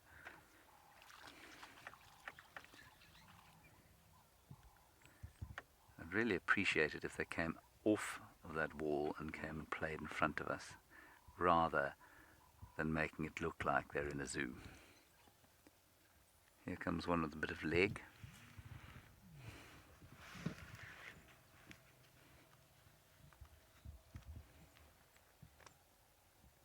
All settling down now. The adults all having a snooze. The youngsters still full of beans and energy.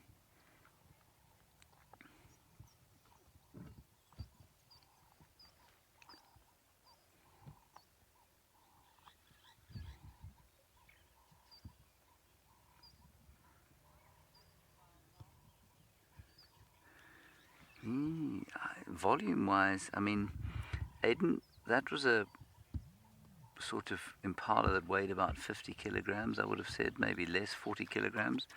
There are 1, 2, 3, 4, 5, 6, 7, 8, 9, 10, 11, 12, 13, call it 14 dogs here. So 14 into 40 gives them just over 2 kilos each, excluding the bones, so roughly 2 kilograms, and they'll do that twice a day. So probably between 4 and 5 kilograms of meat a day per dog if they're lucky. It's probably what they'll try and eat. I love this guy in front of us because he's got such a dark face. He's got a really character-filled face, this chap.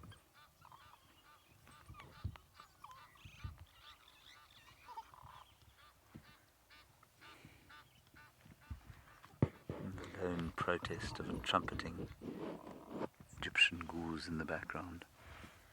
Bit of play going on there.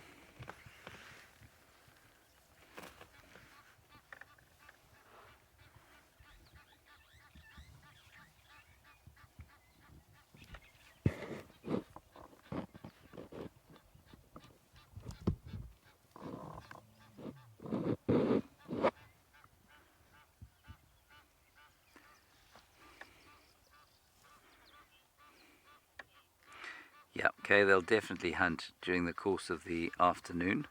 That's what they do. They'll hunt twice a day. They might not be successful, in which case, that 4 kilograms of meat a day will go down, but they'll be absolutely fine with that for a couple of days. Careful, you might fall on the concrete, doggy. You don't want to do that. I've done it myself, it's unpleasant.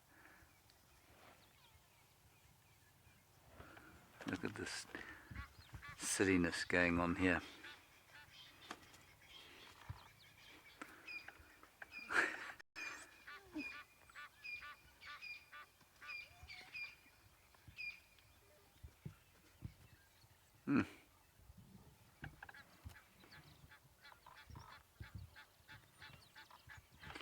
Alright, let's go back to Ngala, see what the lions are doing. We'll try and get into a position where we're not looking at a wall.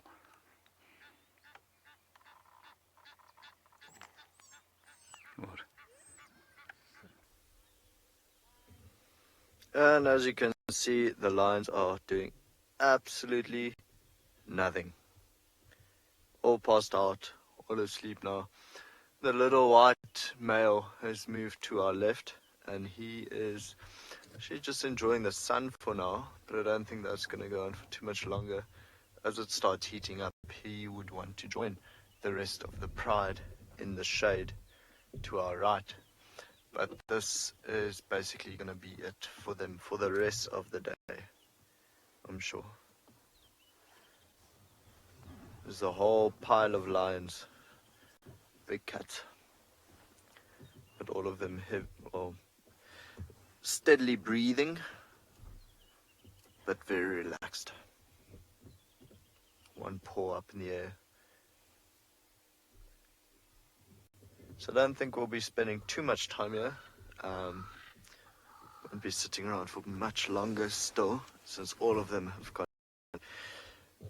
But I think this afternoon, maybe late-ish afternoon, we'll come back and see what they're up to. But for now, this is it. This is how they're going to spend the entire day. They might move around just a little bit by little to stay in the shade. The one lion is kicking the other one. But yeah, this is their whole day would just be spent here. You can find that it's nice that we still found them when there was a bit of activity, especially from the two youngsters. There's also a lot of flies in this area. Marcel and I have been bitten quite a few times. Natalie said she loved the cuddling. That was her favorite part. Very cute. I agree, Natalie. It's always nice to see young animals play together. And it's always the younger animals that play a lot. But yeah, I think we'll let them be.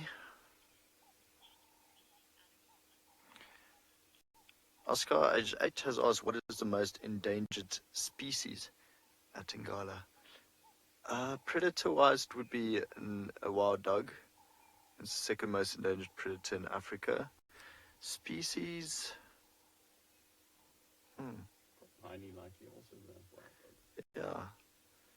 Also probably the wild dog, I'd say. Ask a very good question. Yeah, I'll stick to wild dog. I think they'll be our most endangered species.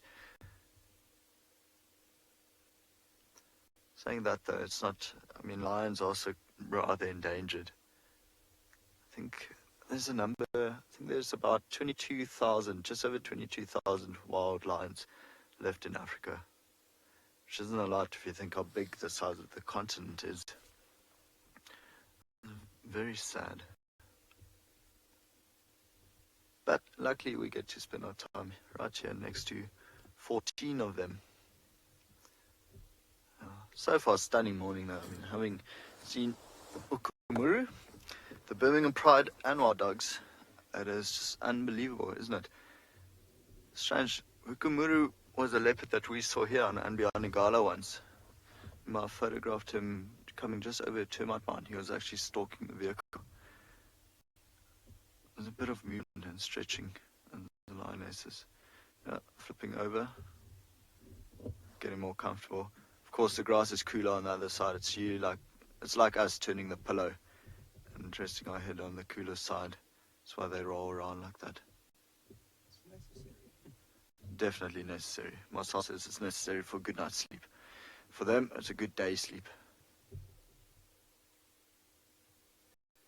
Okay, but we'll let them be. I'm going to start the vehicle. Oh, Lauren's got a bird of prey. So we're going to send you back over to Djuma.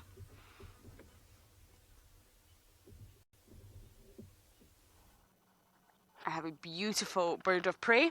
I have a juvenile snake eagle, I believe. Look at those stunning yellow eyes. Striking yellow eyes. Isn't this gorgeous? Definitely juvenile. And how do I know that? Oh, That was lovely.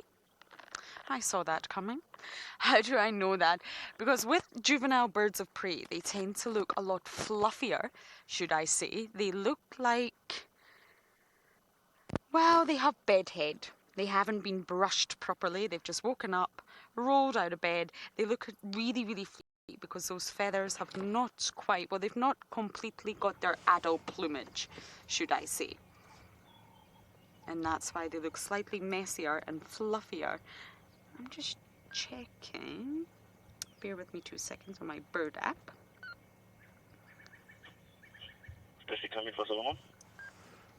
Let me turn my wonderful Game Drive radio down, which never stops.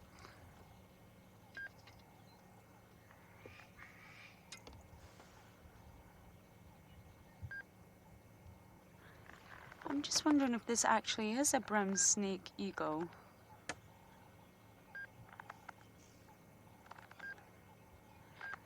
So you can see, I'm just matching up the immature face of a brown. You can see he's using his eyes, and what he's doing with his eyes there is hunting. They're very visual hunters. Incredible eyesight to look down at the ground, and that's why they perch themselves like this in order to see what is slithering or walking or crawling around on the ground below. Now, juveniles can be really easily confused with the black-chested snake eagle, which is actually smaller. So that's what I was just quickly checking out. I'm going to get an image ready for you once I find my porcupine, which is somewhere. Oh, and off we go.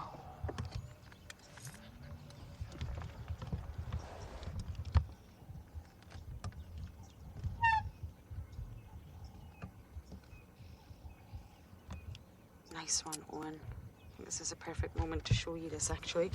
So this is a brown snake eagle, and you can see there's the adult on the sort of bottom right, and then up the top are two different stages or two different forms of the immature bird. Obviously the juvenile, not the adult. And you can see they're much more tufty with those feathers kind of raised on the back of the head. The plumage is messy and mottled and not completely brown. They've still got the yellow eye. And you can see on this one, there's a bit of yellow on the beak, but this one, there's not. I think we were looking at the immature brown snake eagle. Now, if you just give me 2 seconds, I'm going to bring up a black-chested snake eagle for you. And here you have it. This is the black-chested snake eagle.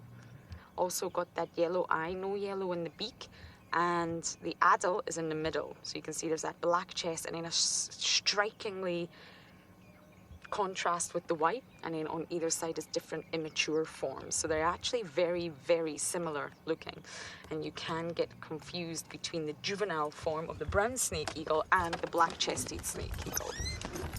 Okay, I'm almost at ribbon's end. We've got another vehicle looking for Hukamuri. I think he's gone flat in that block.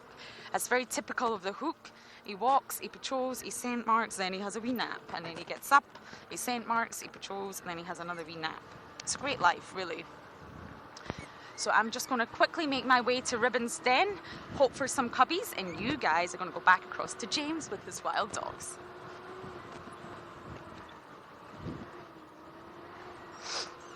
Wild dogs, and some great information from James Richard, as always.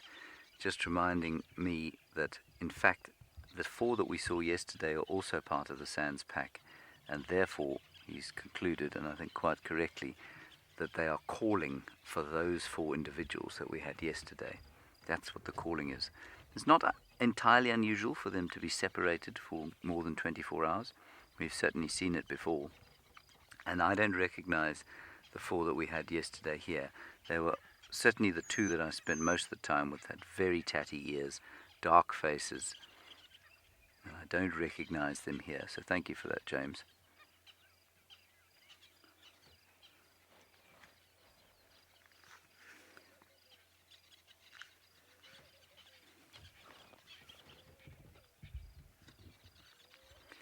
Now, if you're enjoying this drive, and we've had leopards and lions and wild dogs and elephants, what a start to Thursday morning. Please do consider supporting us.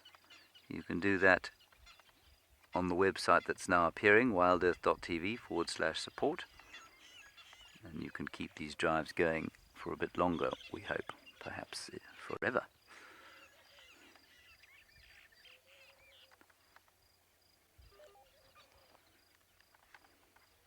And obviously it's entirely free to watch, but just not quite so free to produce.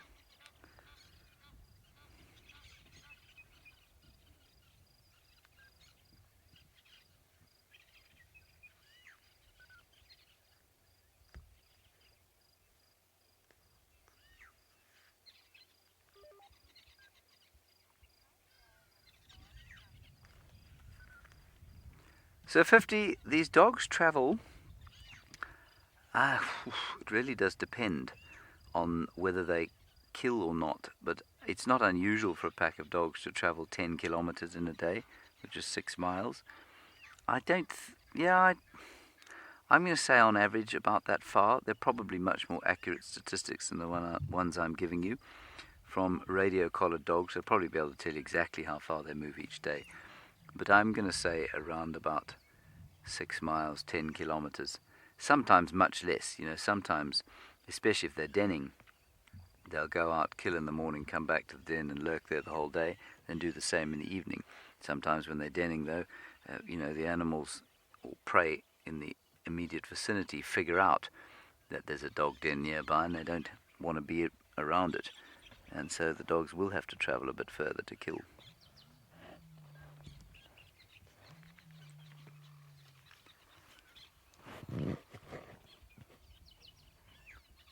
So it all depends, Nothing, or very few things in biology are based on one variable. So when you ask a question like, how far do wild dogs travel in a day? There are probably 30 or 40 variables involved in trying to answer that question. And, so it becomes really a guess. And it becomes a lot about the law of averages. A bit of movement out front there.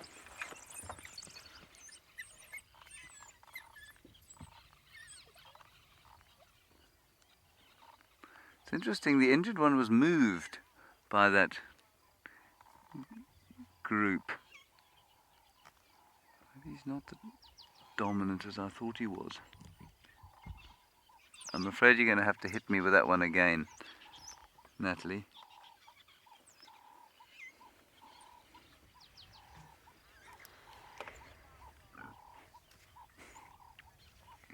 Yes, very similar, Maria Owl. They do tend to have puppies like wild dogs, at least like hyenas, except that the pack starts to move with the puppies much earlier than they would with hyenas, where hyenas can be based at a den for 8 months, sometimes up to a year.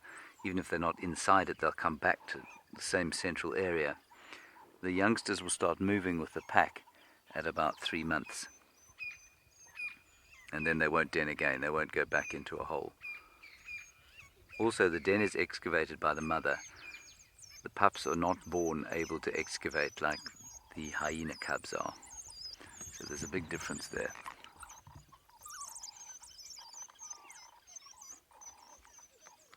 Big muddle of dogs there, begging and sorting out their hierarchy.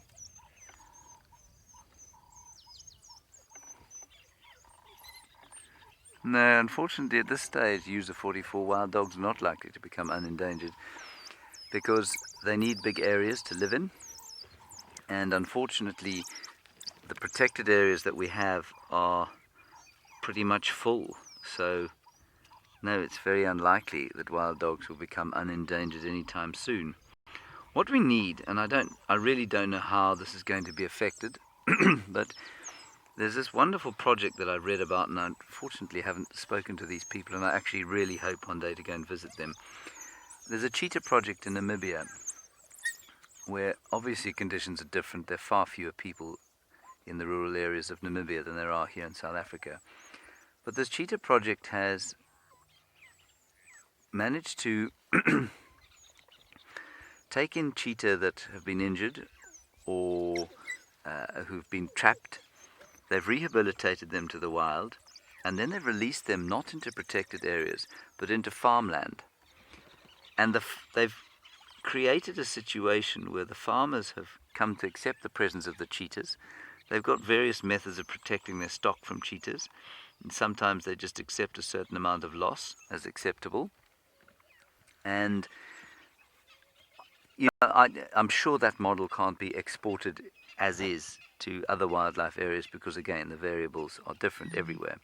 But the principle of people being able to live in conjunction with wildlife in some way, I think is fantastic, and I think it's amazing, and I really would love to go up there and shoot a documentary of some description. I'm sure they have shot documentaries there about how this happens, because that, if wild dogs are ever going to become unendangered, it's only going to be through initiatives like that, where we somehow manage to live with them so that they can roam the areas on the western fringes of the Kruger Park, and they don't cause havoc and trauma amongst the local people. Perhaps there's a compensation for goats lost, perhaps there's a way of keeping the goats safe from the dogs, perhaps there's some other way of doing it, but either way, I think that's the only way that they're going to become unendangered. And perhaps South Africa is not the right place for it, simply because we're a very populated country, and perhaps a place like Botswana is more suited. Hello, why don't you jump up onto the car? I'm joking, don't do that. Which one are you? You have something between your teeth, and I think it's a bit of impala. It's a bit disgusting. He's now decided that we're a very good place for shade. The desire to get out and give him a tickle behind the ears is almost overwhelming. But I'll try not to.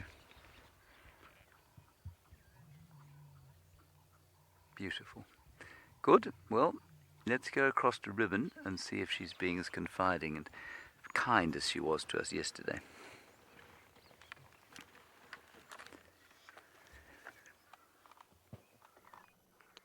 Wow, when we actually arrived here, Ribbon was not lying where she was lying. She was actually on the ground, quite far away, but keeping her eye on the den in the shade. So I'm just hoping that if we stay here just a tad longer, she may decide it's suckle time. The milk bar is open. She still looks relatively full, not as bulging as she was last night, but she still looks quite full.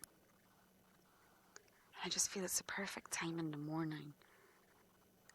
Well, it's the perfect time for me. I want to see the cubbies. Come on, Rib Robs. We got such lovely views last night. Any of you who missed it, it was a highlight on Safari Live's social media pages, WildEarth's pages, sorry. And, of course, you can go back to YouTube and watch it. It was so, so lovely. They've grown quite a bit since the last time Darby and I managed to get glimpses of them. Their ears have popped and their eyes are now fully, fully open. You can see their teeth and you can also see their sharp claws. They're cheeky little monsters already. I know it. But from what I could see from their behaviour last night is that slowly but surely I think we're going to get visuals of these cubs. But they're not entirely ready to be bounding around the den as normal cubs do. They're still a little bit scared and not sure of anything other than mum. They're so used to seeing mum, or should I say mum's rear end, that they don't really know much else at the minute. There's a lot of learning to be done. They've got to learn this mound, they've got to learn their landscape.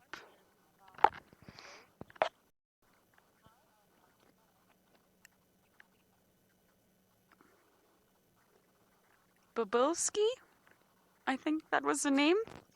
They're completely different animals. Completely different animals. Wild dogs are canids. They're part of the Canidae family, which contains 34 different species, and they're quite closely related to the wolves, the Ethiopian wolf, or any wolf. But hyenas are in their own little family called Hyenidae, and there's 4 species in the Hyenidae family: the spotted hyena, the brown hyena, the striped hyena, and the aardwolf. So there's 4 species. They both fall under the order Carnivora.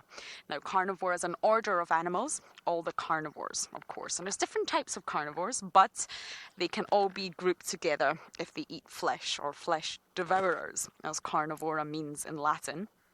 And they're just completely different species. They're not related. Believe it or not, hyenas are behaviorally quite like dogs, or domestic dogs at least. Morphologically similar to dogs, but out of caniforma and feliforma, that basically means your cats and dogs. Feliforma is your leopards and lions, for example. Caniforma is your canids. And out of the 2, hyenas are actually more closely related to cats out of the 2. But the hyena's closest relative in the whole order of Carnivora are the mongoose. I know, can you believe it? It's bizarre. But out of that entire order, they're more closely related to mongoose. So they're really not similar, wild dogs and hyenas, in terms of relations and taxonomy. But their social structure is also different, but they are both social animals. So hyenas live in clans with a matriarch as the boss. It's very much female dominated in a matriarchal society, whereas dogs have an alpha pair, an alpha breeding pair, but they also live in packs. So they're both very, very social animals. They're not solitary like leopards. They require others of their own kind in social structures. So I would say in that respect they are similar, but in their daily habits and their feeding habits, they're not similar. Hyenas mainly do scavenge in this environment here. They do also hunt, and wild dogs rarely scavenge.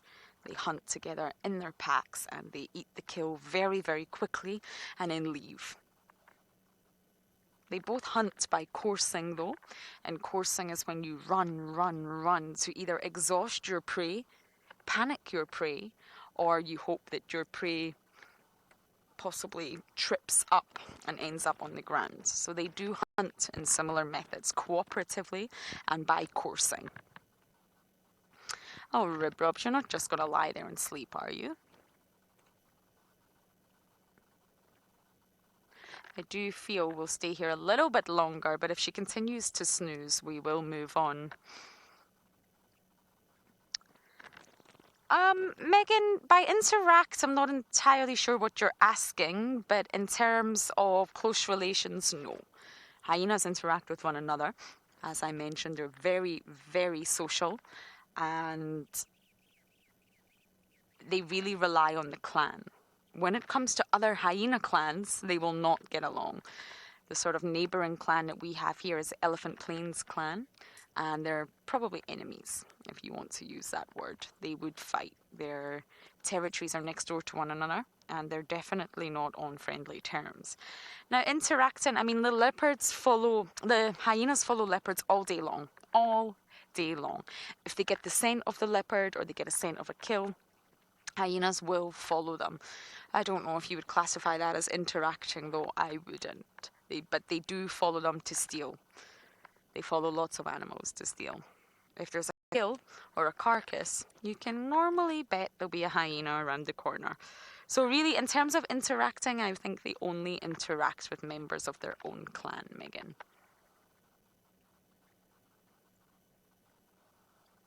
It's very rare to see any species interact across for another species. Sophia, you're 5 years old and those cubs will not come out the den unless Mummy calls them. So you can see that Mummy's here right now and she's snoozing and they've still not come out. So they wait until Mum calls them. She has a special call, it's a special noise. She'll put her head into the hole and she'll summon them, if you like, Sophia, and that's her telling them it's okay to come out now. It's safe to come out. And why they do it this way is because imagine if another hyena was here, or imagine if a leopard was here. And the cubs can hear someone outside and they think, oh, it must be mom. Let's run and get her. But it's actually not mom. It's a leopard or a lion or another hyena. So they must only come out when they're called. So Ribbon is clearly not ready to call them right now. She's snoozing hard.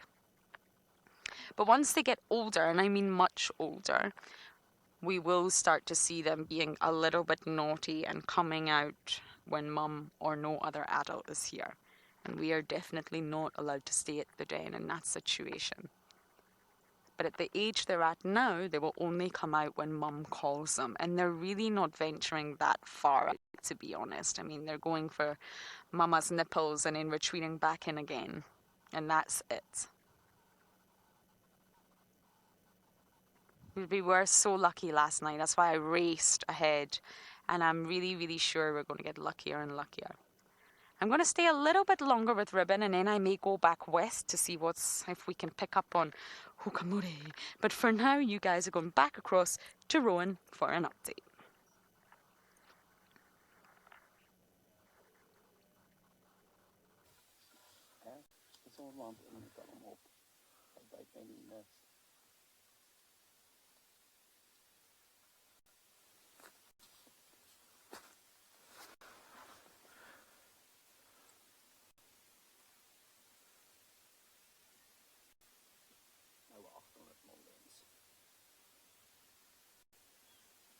Sal perfek wees, ja.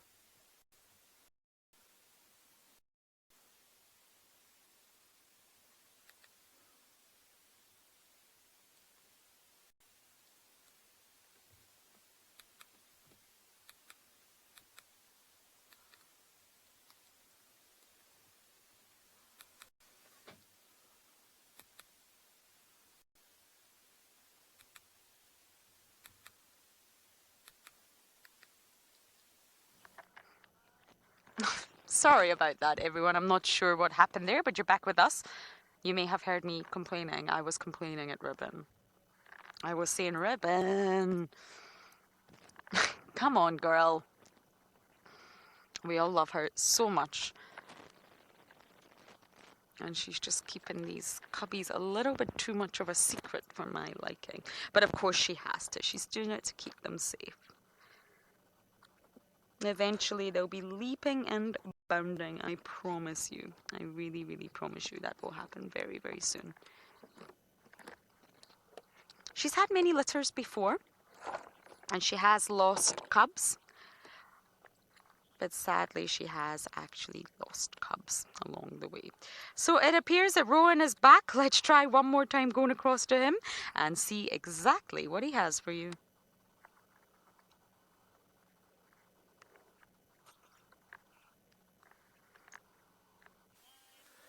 And we managed to find South Africa's smallest carnivore.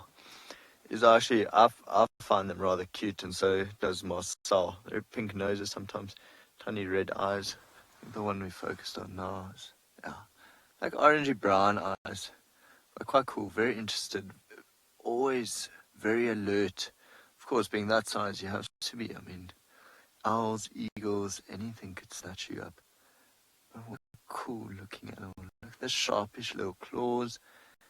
And literally just, they'll look up, they'll look down, they'll look around. You'll see the nose constantly going, sniffing the air, any sign of danger. Of course, when we pulled up, all of them ran inside the termite mine, disused termite mines where they live now. And then we just sat here quietly for a while, and then they start popping out. It always reminds me of, you know that game Whack-A-Mole? Not that we want to whack them, it's just their heads popping up like that. Reminds me of the game. But super alert lookouts, looking up for any predatory birds. Nothing in this area. To the left, there are a few more of them. This one in front to the left looks like a bit of a youngster. I could watch him all day. A big yawn from the one there in the back. Very interesting. There's two coming on. There's always more and more and more. They just keep popping up.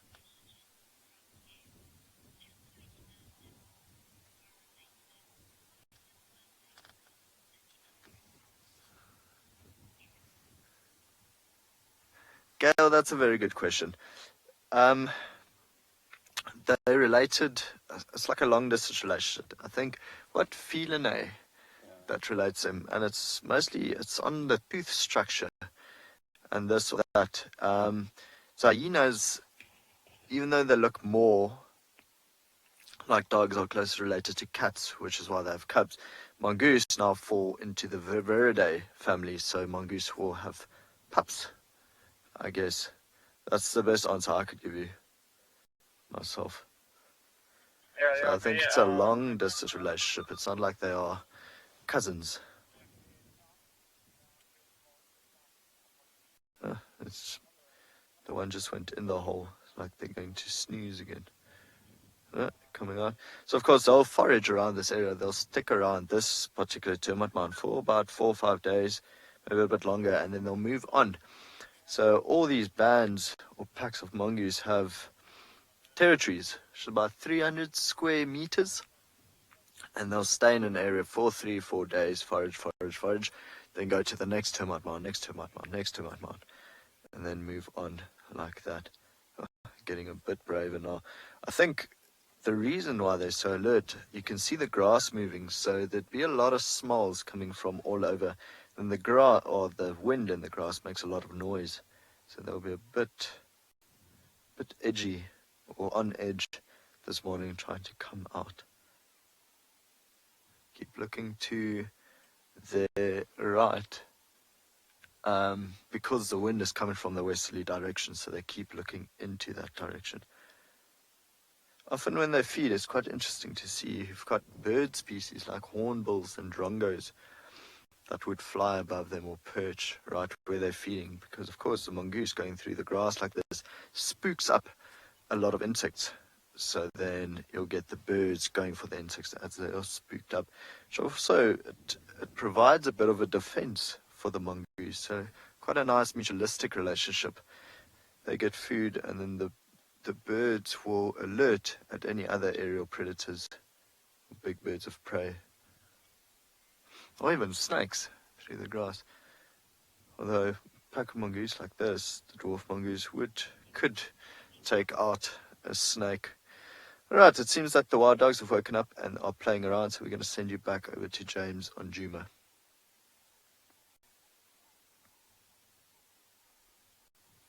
Playful. It's the youngsters, the adults, like adults after a Sunday lunch, have gone to sleep while the kids play in the pool. Why is that with human beings? I always swore blind that when I became an adult that I wouldn't do that. That I too would want to play in the pool when I was full of my Sunday meal. Now this is begging.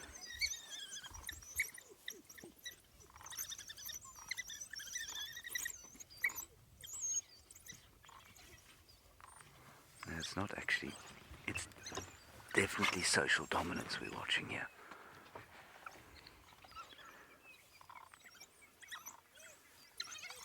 One of them is being bullied, but in a relatively gentle manner.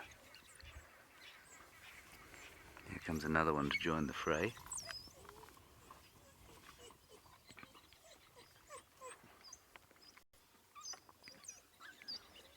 There's one on the ground there.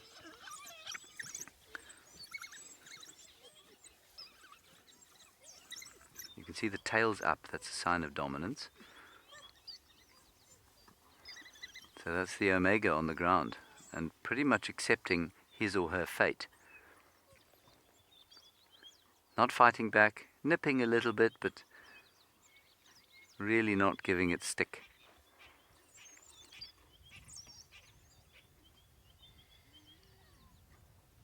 Shame.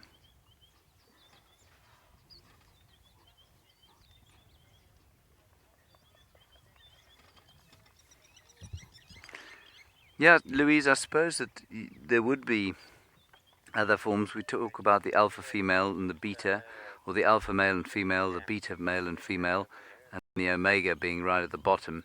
I think I have read of a gamma, which would be the third ranked. And so, yes, I suppose that if you were to classify them like that, you could classify them using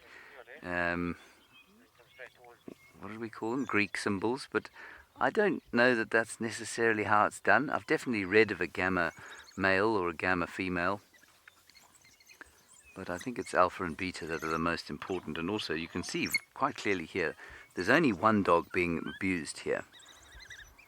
And I use the term advisedly. There's nothing wrong with what's going on here. But 3 of them are bullying one. And then there's one that is feeling dominant enough to jump on all the others.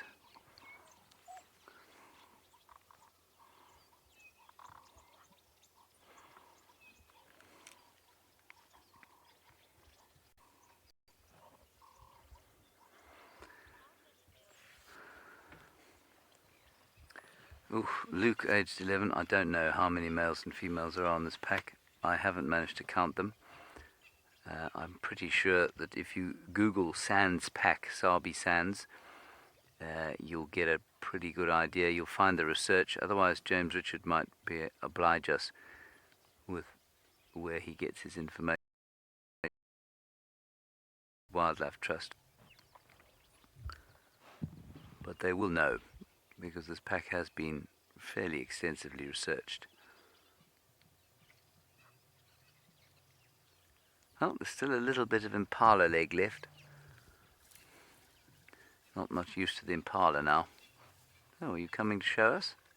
You're just going to befoul the water with it, are you? Okay, fair enough. That water was fairly befouled before.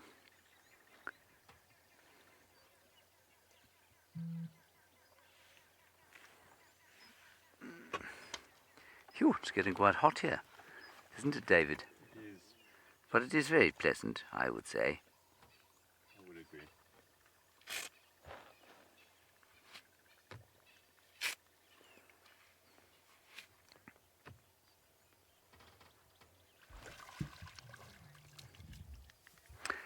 No, I don't think so, Andrew. That's a really interesting question. I don't think that they bury their bones at all, like domestic dogs would bury their bones. I think that they would almost certainly just leave them where they are, and hyenas would come and get them and chew them. They don't come back, you see, they don't scavenge. Domestic dogs, I don't know about wolves, but I mean domestic dogs do a lot of scavenging of anything they can. I mean, my father's dog, if there's a chicken carcass somewhere on the beach, he will find it. And wild dogs don't scavenge at all. And so their behavior is very distinct from domestic dogs in most respects.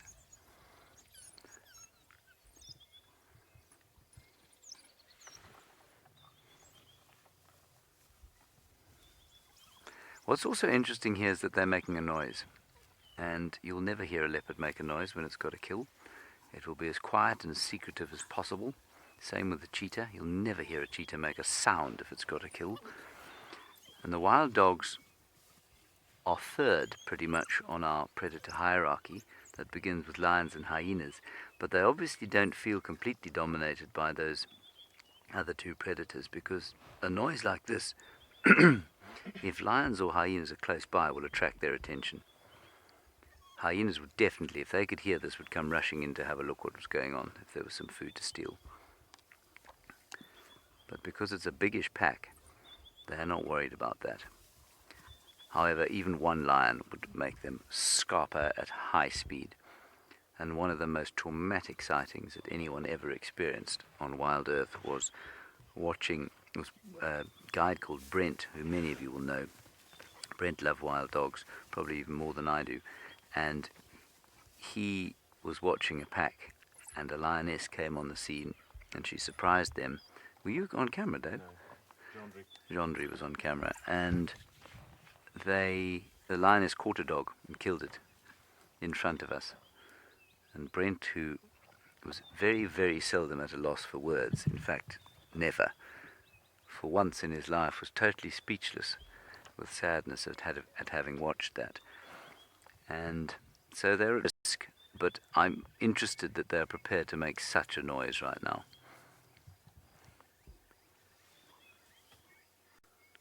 Lions will make a noise when they feed, hyenas will make a noise when they feed, these guys make a noise with their feed. All the other predators will be as silent as possible.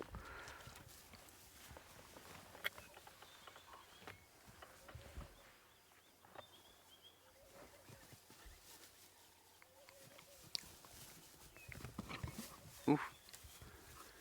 Looks quite painful, that. Let's go back to Lauren. She's with Ribbon, waiting patiently for perhaps another view of the cups.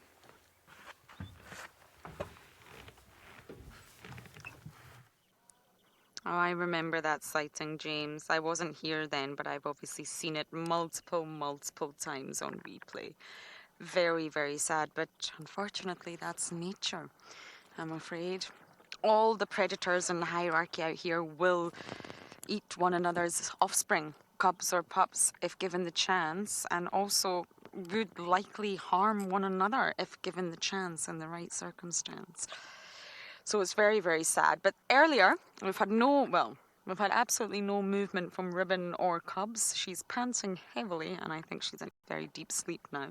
So we may leave shortly. But I did mention earlier, Ribbon has suffered loss. She herself was born in 2013, so she's 7. And she did have 1 litter in 2017. So that's when she was 5. No. I just did terrible maths there, didn't I, when she was 4. And this was Ntima, who is still with us today. Ntima's a 3-year-old female. And another cub called Lamula. Now, Lamula, sadly, is no longer with us. She passed away.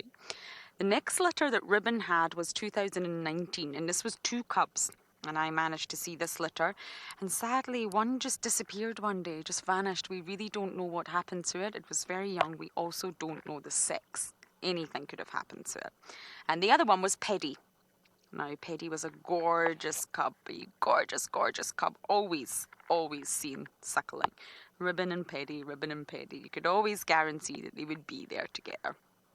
Paddy, unfortunately, has not been seen for a very long time as well. We believe Ribbon lost Paddy.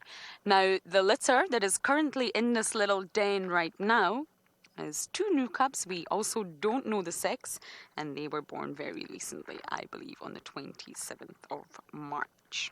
So that's Ribbon's litters. This litter that we are waiting on very patiently is Ribbon's 3rd litter.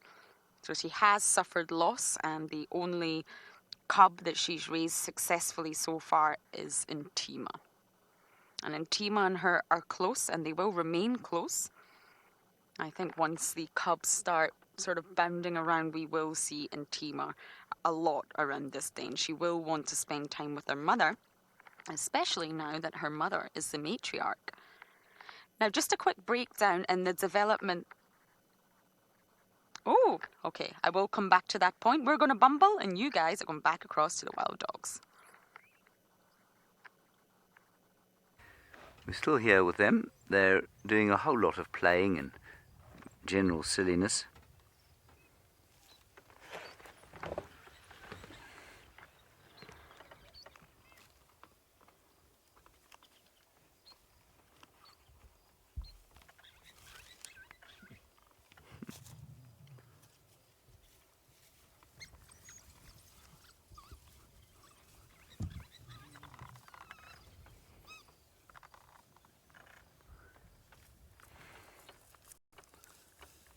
And this impala foot has created a great deal of interest in the pack, still making a noise.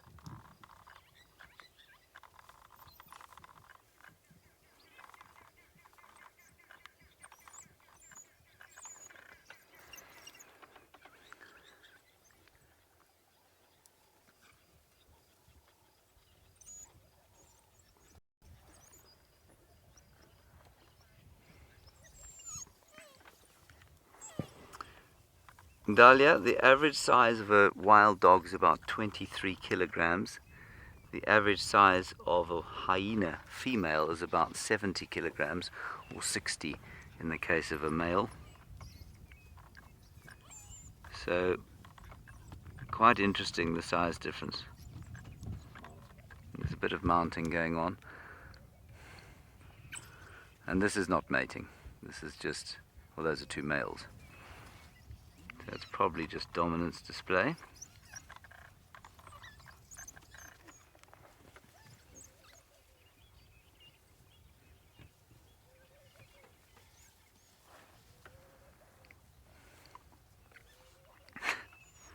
now tired.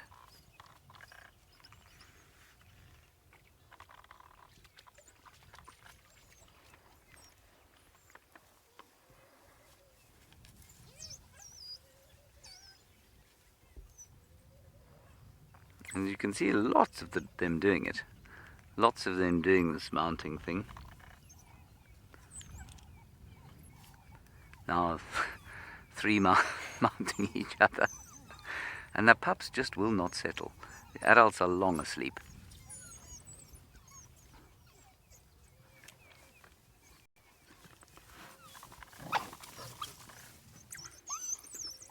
That was an alarm call that one of them made, not sure why.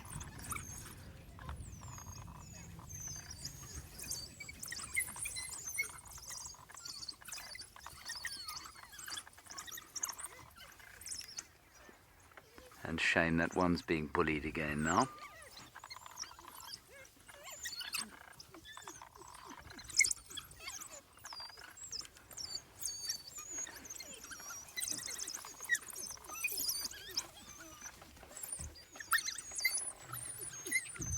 Now there's a great deal of action going on in front of us. It's just great.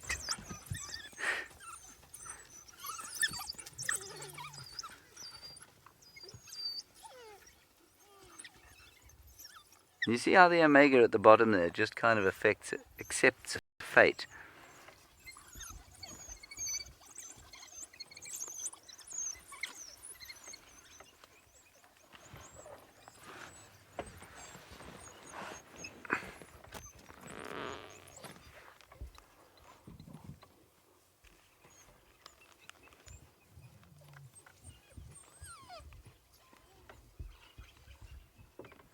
They do start to sound like domestic dogs when they whine, like they are now.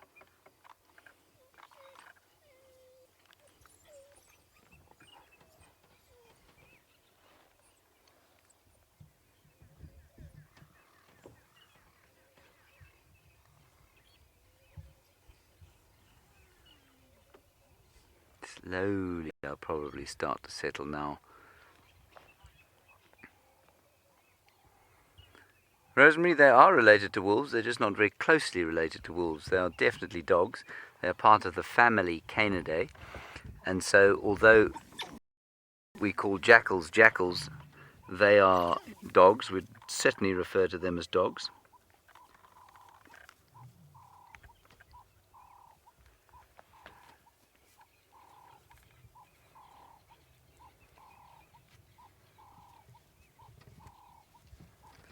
And now seeking out the shade of our Mahindra. So close we can't even see it.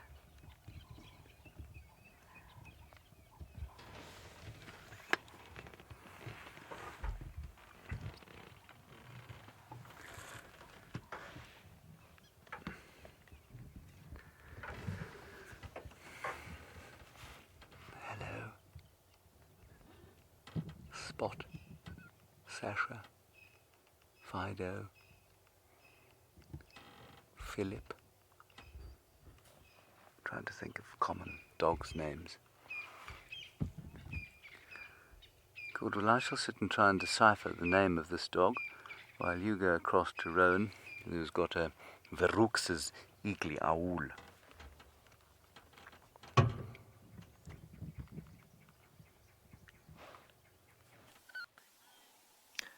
If I had to choose one single favorite bird on andBeyond in Ngala, this little guy, well, I think it's a little guy, but this little bird, this Verro's eagle owl, this youngster, would be my absolute favorite. He's always in this area, he's always calling, he gives his own position away, and he's just always so interested in us. I mean, and I love the look of an owl. They look so grumpy, so angry. You can see how he's trying to just look beyond the leaf or underneath the leaf at us. There was also a squirrel that came out of the tree in front of us a little bit earlier and started calling and got a bit of his attention. So you can see the head is still quite fluffy. It's still a youngster, but Yeah, it's amazing to see the claws on that. I had him the other day where he stretched one wing and then stretched the other wing and then just flew off. And it's actually the first time I saw an owl stretch its wing like that. Now I'd seen something else. Seen that head bobbing from side to side. Might have heard something in the grass there. It'd be cool if he just swoops down and you would not hear a single sound.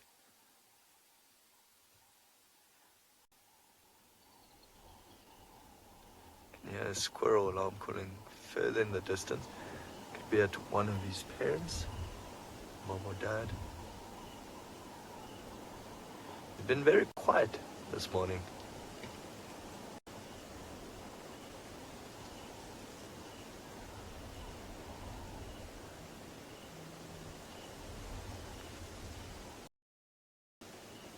Oh, no, attention back towards us. I'm hoping that he flies this way, but I don't think he would. See, being one of the predatory birds, they hunt nocturnally, so during the day they'll find a very big thick tree like this jackberry and then just sit and roost here. Then at night, mostly they'll go out to hunt. Him being a youngster, you'll often get other birds like forked tongos mobbing him, trying to push him out the tree, so he'll try to find like a nice thick spot where he is now to just sit for the day. They blend in rather well as Marcel zooms out. You see, it could be quite tough to spot them. Very characteristic pink eyelids every now and then when he blinks. Isn't that just a beautiful tree?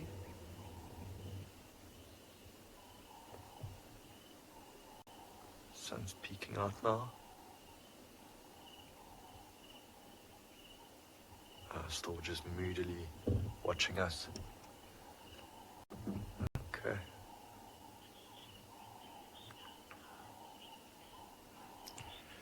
Hello, Anushka. Good morning. So Anushka wants to know what the wingspan is. Oof. Off the top of my head, must be about 1.5 meters. Let's see. Let's see if I can find it quickly in a book.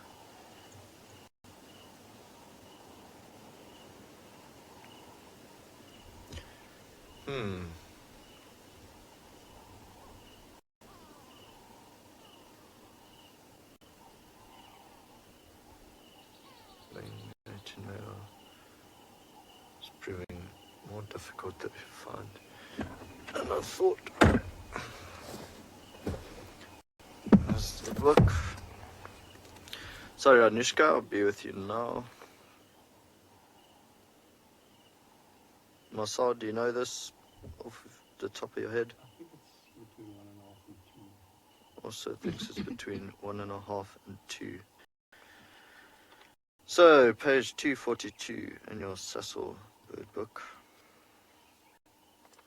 244, sorry. Rose giant eagle owl, 58 to 66 centimeters, 1.2 to 3 kilograms. And, of course, does not say anything about the wingspan. Sorry, Anushka. Nothing about the wingspan in my book.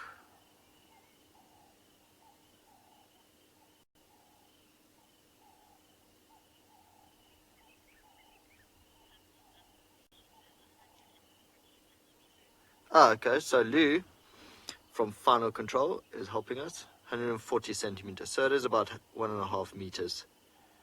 Thank you, Lou. What a legend. Okay, but I think we'll let this little guy be now. Grumpy little guy, or girl. We are going to go find a nice, safe spot for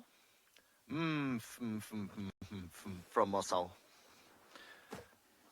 think. Let's see if we can pass underneath him. Might get my aerial in that photo. Okay, back into the Timavati River. Still just ruffling his feathers. That's actually a beautiful shot from here. Can you go up that high? Yeah. You'll see now how angry he looks as being here.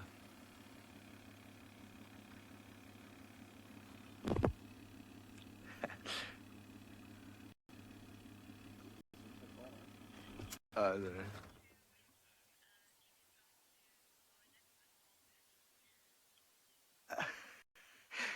This is an angry bobbing head owl. Okay, well, we're gonna leave him now before he gets too moody, and then we'll send you back to Lauren with some mongoose.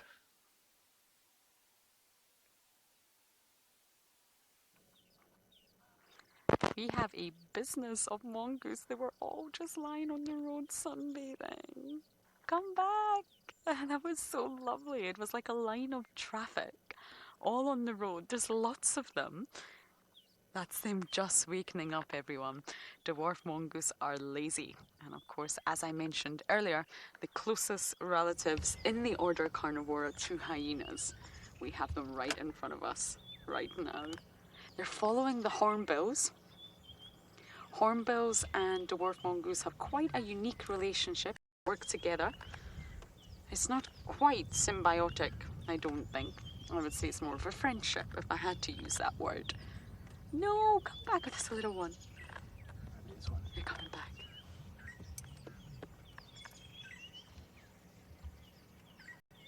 I think the youngsters are here too. This is a particularly active business. And I think the young ones are here too. I think they've got offspring. We're on Triple M, the western boundary, to see if we can catch up with Hook. And we've just came across this lovely, lovely little sighting. You can see dwarf mongoose wake up. They're very lazy in the morning. I think they like to stay in their comfort of their little mounds, sleeping next to one another for as long as they can.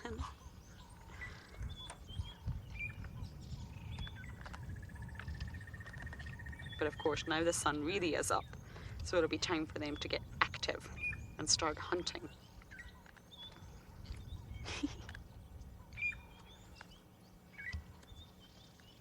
They are ferocious predators, so although they're tiny and cute, they are very, very expert level hunters at hunting things you would never imagine, including scorpions and centipedes. Ugh.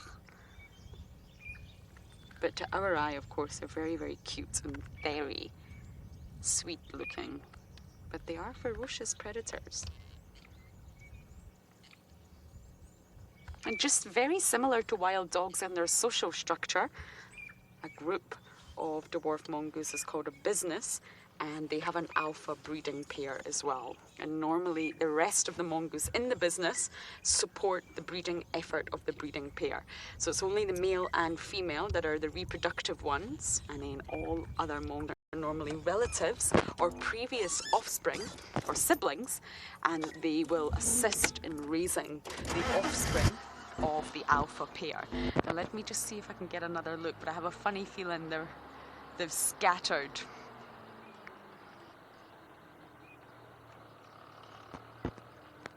Someone sent me a message the other day saying we should call the offspring of dwarf mongoose, the babies, mongooslings or mongoslings, and I love it. It's not the official term in any way, shape or form, but I love it. I'm going to call them mongoslings. I think we've lost them. If we struggle to find a leopard in this long grass, we're definitely not going to be able to find a dwarf mongoose. But we are going to loop around and look for our leopard. There's also tracks at the top of this road. I don't think they've had any luck in locating the lion. It could be the same female from yesterday, but there's fresh tracks. So I think this is a good road to be on at the moment and just have a little look for what's going on.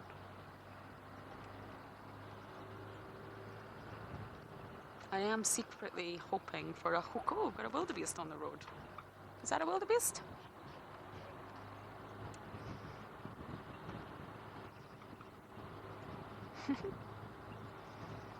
Oh, and some impala. Everybody's hanging out on Triple M.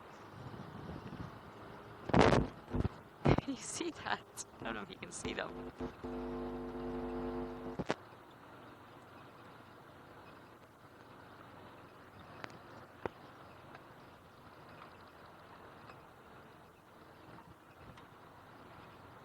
Good morning, everybody. It's a little bachelor herd, no females, all young boys and some slightly older boys. It's a bachelor herd of impala. Hello. Now the males do get very competitive at this time of year. Rutting season is about to commence and it's going to be loud. It's going to be wonderful. The testosterone is increasing in all of them. I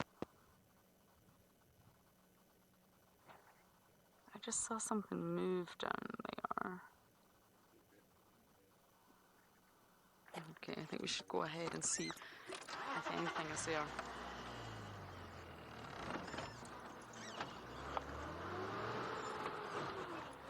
Race up the boundary. Bye, impala.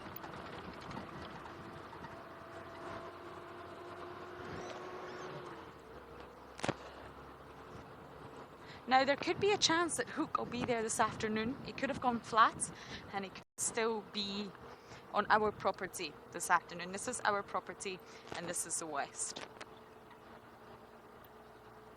Natalie, can I just check you're still there? I'm worried I've lost comms. It's gone eerily silent in my ear. Okay, she's still there. So yes, this is Hook's normal territory, and he just crosses into Djuma, just on that edge of Djuma, the western edge, which is of course the eastern edge of his territory, but it's the western edge of our property. And that little slice is the Hook's. So he crosses in, but not for long. But he's spending a lot of time on Djuma lately, and I just wonder if there's a reason for it. So we're going to do one last lucky loop for the Hook. And as I bumble along the western boundary, we are going to send you back across to James for an update.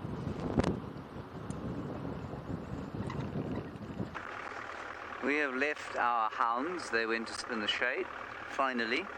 And we're just going to do a little traverse through this sort of eastern section. And those of you who were with us in December will know that I basically drove every molecule of this part of the reserve in a vain hope to find Tundi, who subsequently, it turned out, had lost her cubs. So we will see what we come up with. We are attempting to drive through here for the same purpose. And we might just stick our heads in at that den site, which I'm 99% sure is unoccupied. Just so that the nagging feeling in the bottom and pit of my belly can go away.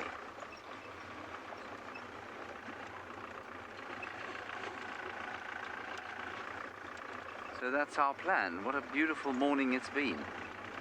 Wasn't expecting those dogs. One never expects dogs. One always just delighted when they pitch up. And also when you have such a long sighting of them. So often you herring through the bush trying to get them, and you see them cut across and then they've gone. The cameraman's desperately trying to recover from where he's been thrown by your bad driving, and by the time he's managed to bring the camera to bear on them, they've disappeared. And then they don't ever run in the same direction when they're hunting, so they'll be going one way, you'll go around the block and they'll pitch up in exactly the same place you lost them. It really is can be very exciting but very frustrating at the same time. So to have had them post-kill like that, I suppose nice to miss the really gory part, and have them active and playing for nigh on an hour and a half, I think was just very special. Maybe even 2 hours. I did get a note from Peter Danhauser from Oro, and Peter said that the lions, because we heard the lions obviously, and I didn't quite know where they were calling from. He said yes, he heard them also, but he thought it was the Nkuhumas calling from further west of where we were, and so on a reserve called Hofmans, which is to the west of Djuma and south of Djuma. And so basically due west of where we were sitting on the dam wall there, maybe further south. So we wouldn't have been able to see them. It's not on a reserve we can go to. And how lucky that our first day back on Chitwa, we had all of that. Very special. And I must say, I hope the elephants hang around. We always say this, but they're just such a nice... It's so wonderful to drive around here thinking, well, there could be an elephant anywhere, and then there is one. And it's always doing something that the other ones haven't done. So that's always nice too. But nothing stays the same out here. Nothing stays the same in biology. Now, of course, the highlight of the day has come around. Not leopards, not wild dogs, not even elephants, but ourselves. Fact of the day.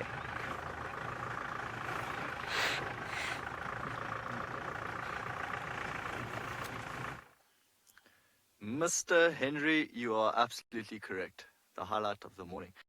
Marcel, you left some spiderwebs in your camera. I'll go remove them now. Anyway, so yeah, mid-morning fun fact from Marcel. Episode 13. It seems that Marcel has actually skipped yesterday because I think he's dreading episode 20, where, of course, he's going to be dancing for you guys. So here we go. I'll just go get those spiderwebs. Thanks, Rowan. Okay, I'll just wait for the spiderwebs. Cool. So the oldest hotel in the world is the Nishiyama Onsen Keion-kan in Hayakawa in Japan. It's been in the same family for 52 generations. And it's got 37 rooms. It was established in 705, so that makes it 1,315 years old, which is almost as old, but not quite as distinguished as the Honourable James Henry. Banter. I like it.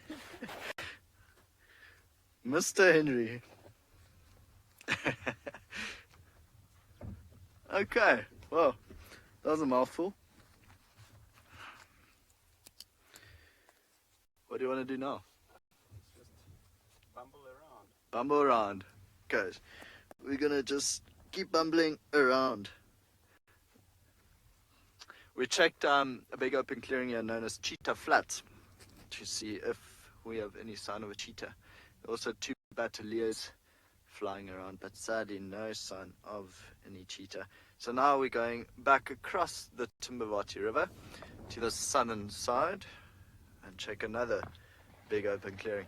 Maybe the wild dogs have moved further up north, the ones that Eric showed you yesterday afternoon, and then he sold me under the bus saying, oh, maybe Ryan will go look for them in the morning. So of course now I feel no pressure, but let's go see if maybe they did come up further north. Although super nice to have a pack on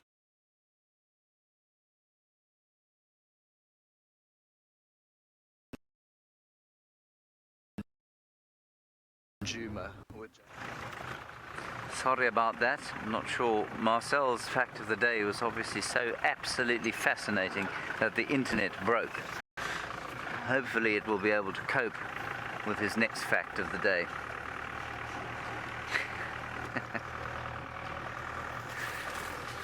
That man is a wealth of astonishing knowledge, a lot of it utterly useless, but fascinating nevertheless, and a lot of it very useful. But so many of the times we're sitting at the table about, I don't know, something random, and Marcel will say, well, you know, back in 1947, when John van den Heerden was driving between the Free State and he will go off on this rambling story about, and you'll think that has got to be rubbish. There is no ways that that's true. And you jump on the Google machine and sure as nuts, there it is. What was our favourite one? Oh yes, I remember this one. I think he's given you this. We were talking about the jack, the quarter-inch jack that you use on earphones. And it's a very outdated thing, because somebody was complaining about the fact that, you know, Apple has now decided that they're not going to use them on their headphones anymore, so there's no normal headphone jack in your iPhone. So I said, I think that's quite an old thing, you know. I think it's probably sort of from the 40s or 30s. No, actually, James. The quarter-inch jack was invented in 1884 by a man called Gerald Splinkenstein. I don't remember what he said. And I thought, you... Rubbish. There's no ways you know that. Googled it. Absolutely bang on he was.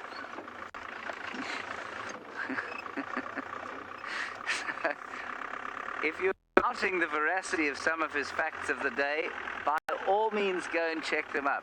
I bet you'll find that they're absolutely nailed.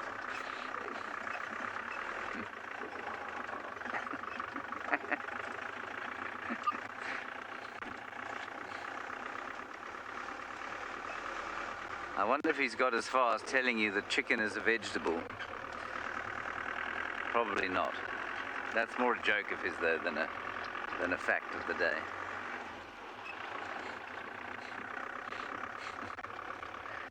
There have been so many, and I could remember them. I should have written them down. Anyway, there it is.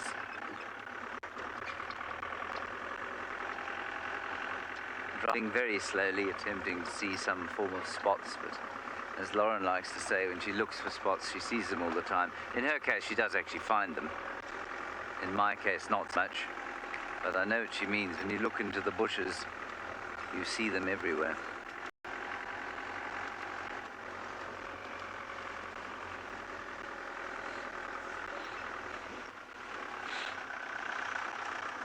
Elephant tracks. There have also been quite a few buffalo tracks around of late. And we should be bumping into a few bulls soon. Do you think we're still live, David, or do you think we've been abandoned and everyone else has gone off to breakfast? Oh, there we are.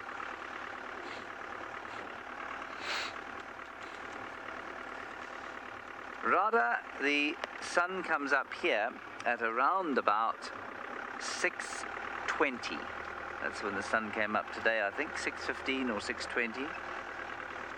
And then when it's really in the height of winter, so in about 6 weeks' time, the sun will come up later at about 7 o'clock. And that's in this part of South Africa. And then in the height of summer, the sun will come up just after 5 o'clock. So it depends on the time of year. And in Cape Town right now, in South Africa, the sun's only coming up at about 7 o'clock.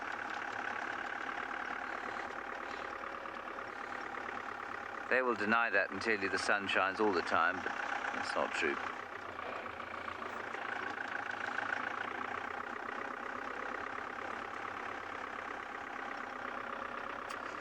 All right, let's, before we go in here, just address this question, because it's quite a good one.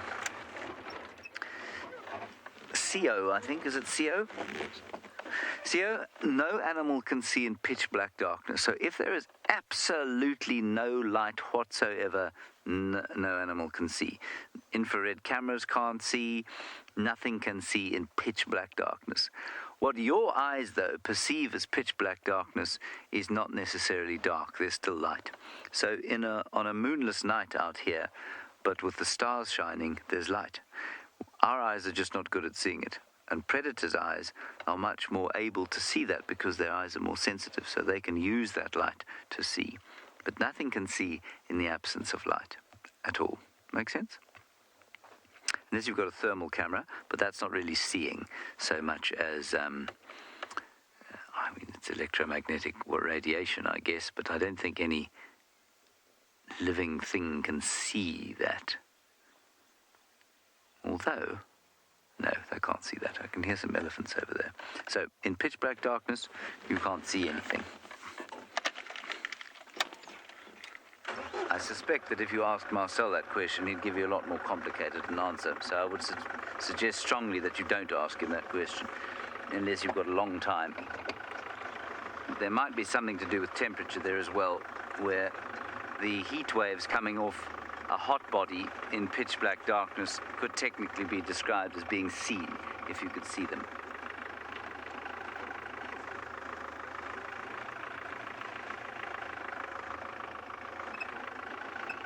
All right, let's pop over to Lauren for a quick update. I'll stick my head in at this den site and see what's happening. I don't think anything.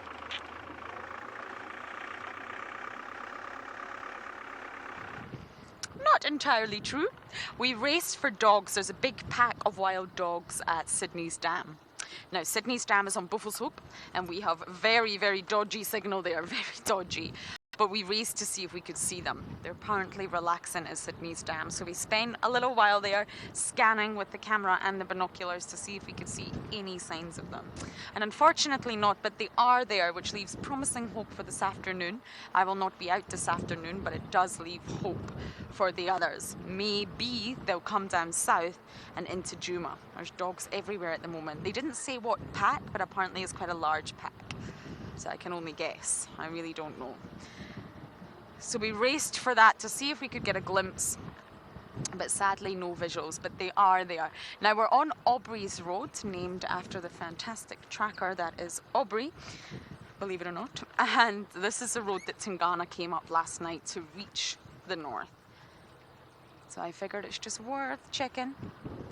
You never know if Tingana's been the usual Tingana and sleeping on Termite Mound. I don't see any tracks coming, so he's either stopped somewhere or he's cut off, but it's worth it. I always say that to Owen, it's always worth it. Let's just race to Sydney's Dam, you never know. We might get the dogs, we might not. But unfortunately no visual, but they are there.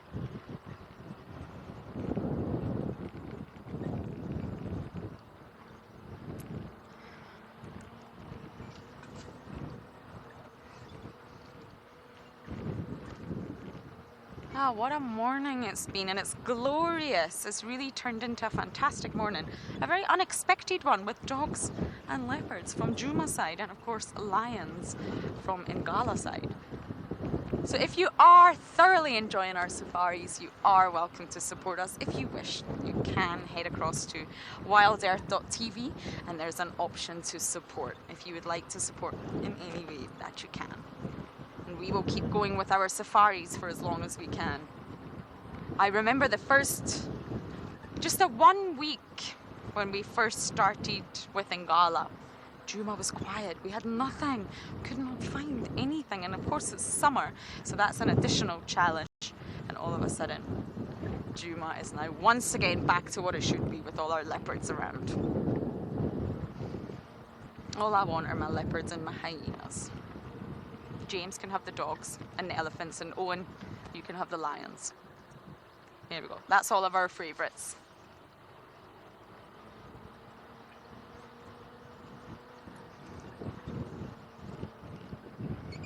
I never used to love leopards when I first came here. I mean, I love all animals, really, I do, but I didn't have the feelings that I have for them now.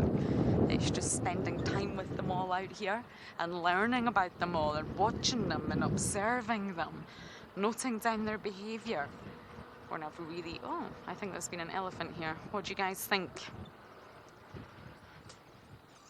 Well, this is going to be fun, Owen. Shall we try and go around it? Knocked over this poor silver cluster leaf.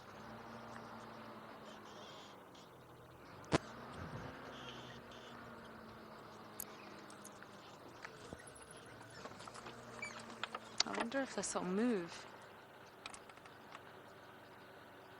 I think it's firmly rooted down. If we do see trees on the road, it is nice to move them out the way, but I think I do not have the strength for that one, I'm afraid.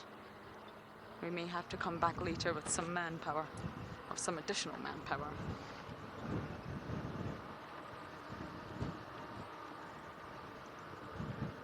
Christopher, you're 15. No, no marsupials in Africa, not one. Imagine if we had koala bears and kangaroos running around here. No. Found in Australia? Yes. In Africa? No. We only have placental mammals, which are different from marsupial mammals. Still mammals, but completely different. Of course, marsupials are normally well, just like your koalas and your kangaroos. No placenta, and they continue developing in that little pouch on mummy's tummies. Placental mammals, there's a placenta, and normally the mammal will give birth at full term. Good question, but no, we don't find them in Africa.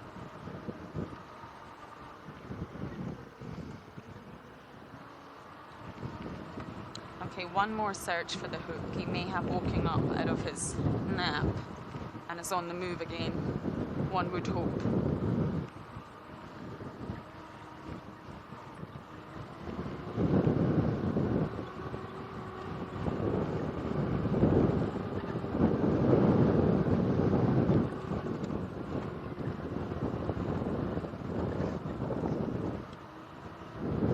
Many of you are asking about the lioness that, I think that's what Natalie said, it's very windy, that Trishala had yesterday, and we know who she is. I'll need to get Louise to remind me of how to pronounce the name. Louise is sitting in an FC, and she appears to be quite nomadic. She's been seen alone a lot regularly, and I think the last time she was Shimongwe, that's it, Shimongwe, sorry, completely slipped my mind. She's a Shimongwe lioness, and I think in February she was last spotted looking very, very healthy. She's actually stunning and alone. So she seems to be quite nomadic. For a lioness, you know, that's very, very unusual. They need their pride, they need other lionesses. But I believe she's been quite nomadic for some time, and we don't know what's wrong with her. We don't know what's happened to her. But she did walk past that elephant fetus yesterday, I'm afraid, and showed no interest in it. So I do wonder if she's a lot sicker than we realised, but she did head into Djuma. Now, no one can find her tracks popping out of Djuma, and what that normally tends to tell us is that she's still here. It would be great to catch up with her again. I know it was very sad, everyone, but it would be good to really sort of get a look at her, what's wrong with her, what's happened. But that's the only update I have for you all, I'm afraid.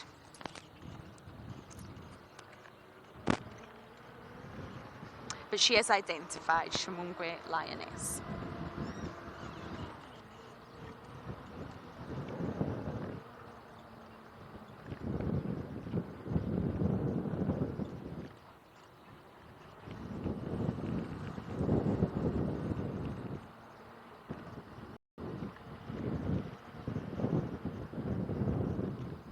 Just keeping one sort of last option for the hook.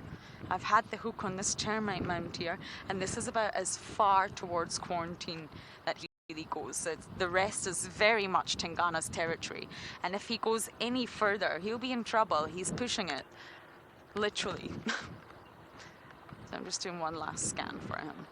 But we were lucky enough to see him anyway. It's been such a lucky morning.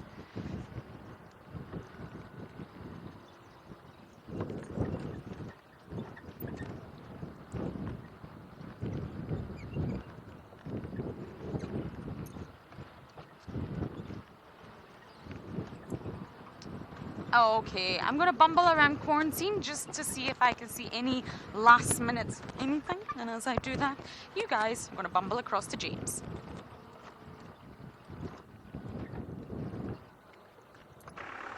We checked it inside. There wasn't anything there, certainly not that we could see. I looked very hard with my binoculars all over the place. I don't think she's... So, that's perfectly fine.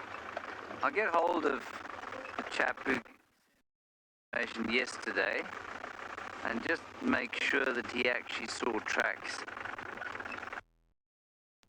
So she could easily still be on Torchwood, which there is of us, in case you're wondering. I sometimes think if you are a new viewer, it must be very confusing to hear some of the names we use. So just for those of you who are maybe new viewers, Djuma 1200 is here in the middle of the northern Sabi Sands, which is a reserve on the western fringes of the Greater Limpopo Transfrontier Park. And we're part of a 3.5 million hectare system, but we can only operate on 1,200 hectares. And there are a number of private reserves around us, all of which are governed by human property laws, none of which the animals give a flying continental fawns, so they cross the boundaries as they like. There are no fences between any of the reserves. And so when we say an animal's gone into Torchwood or the reserve next door, what we mean is that it's gone onto another private reserve. And we can't go there, but the animals can. There's an elephant, which we shall not turn our noses up at, except for the fact that it's almost impossible to see in the thick bush. There are others shouting at each other down below there.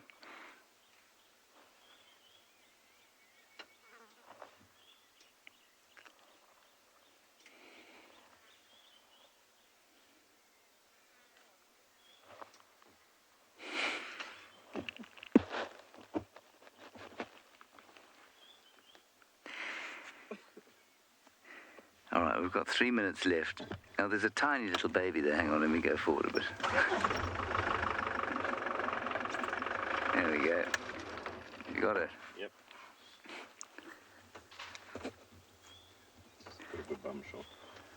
A bum shot, eh? Sorry about that. Not much I can do about that bum shot.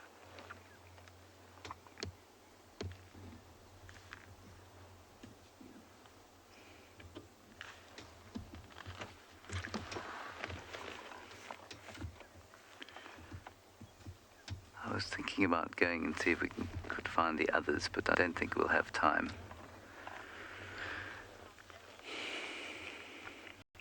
Yes, JC, that does definitely happen. If an animal is in danger, its mother will often attack, and elephants are a great example of animals that will attack if their babies are in danger.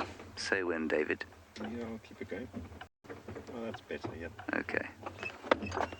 So yeah, absolutely. Lions and leopards, another good example. Hyenas, interestingly, won't. Hyenas will normally just disappear into the den, the cubs will, and the mothers will run.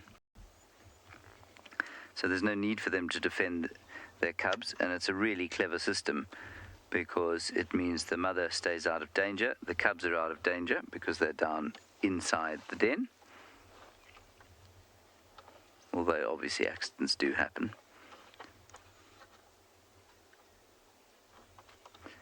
I know that, I don't know if you subscribe to the Painted Dog TV YouTube channel, but they've got a live feed at a hyena den, or they did have, I'm not sure if they still do.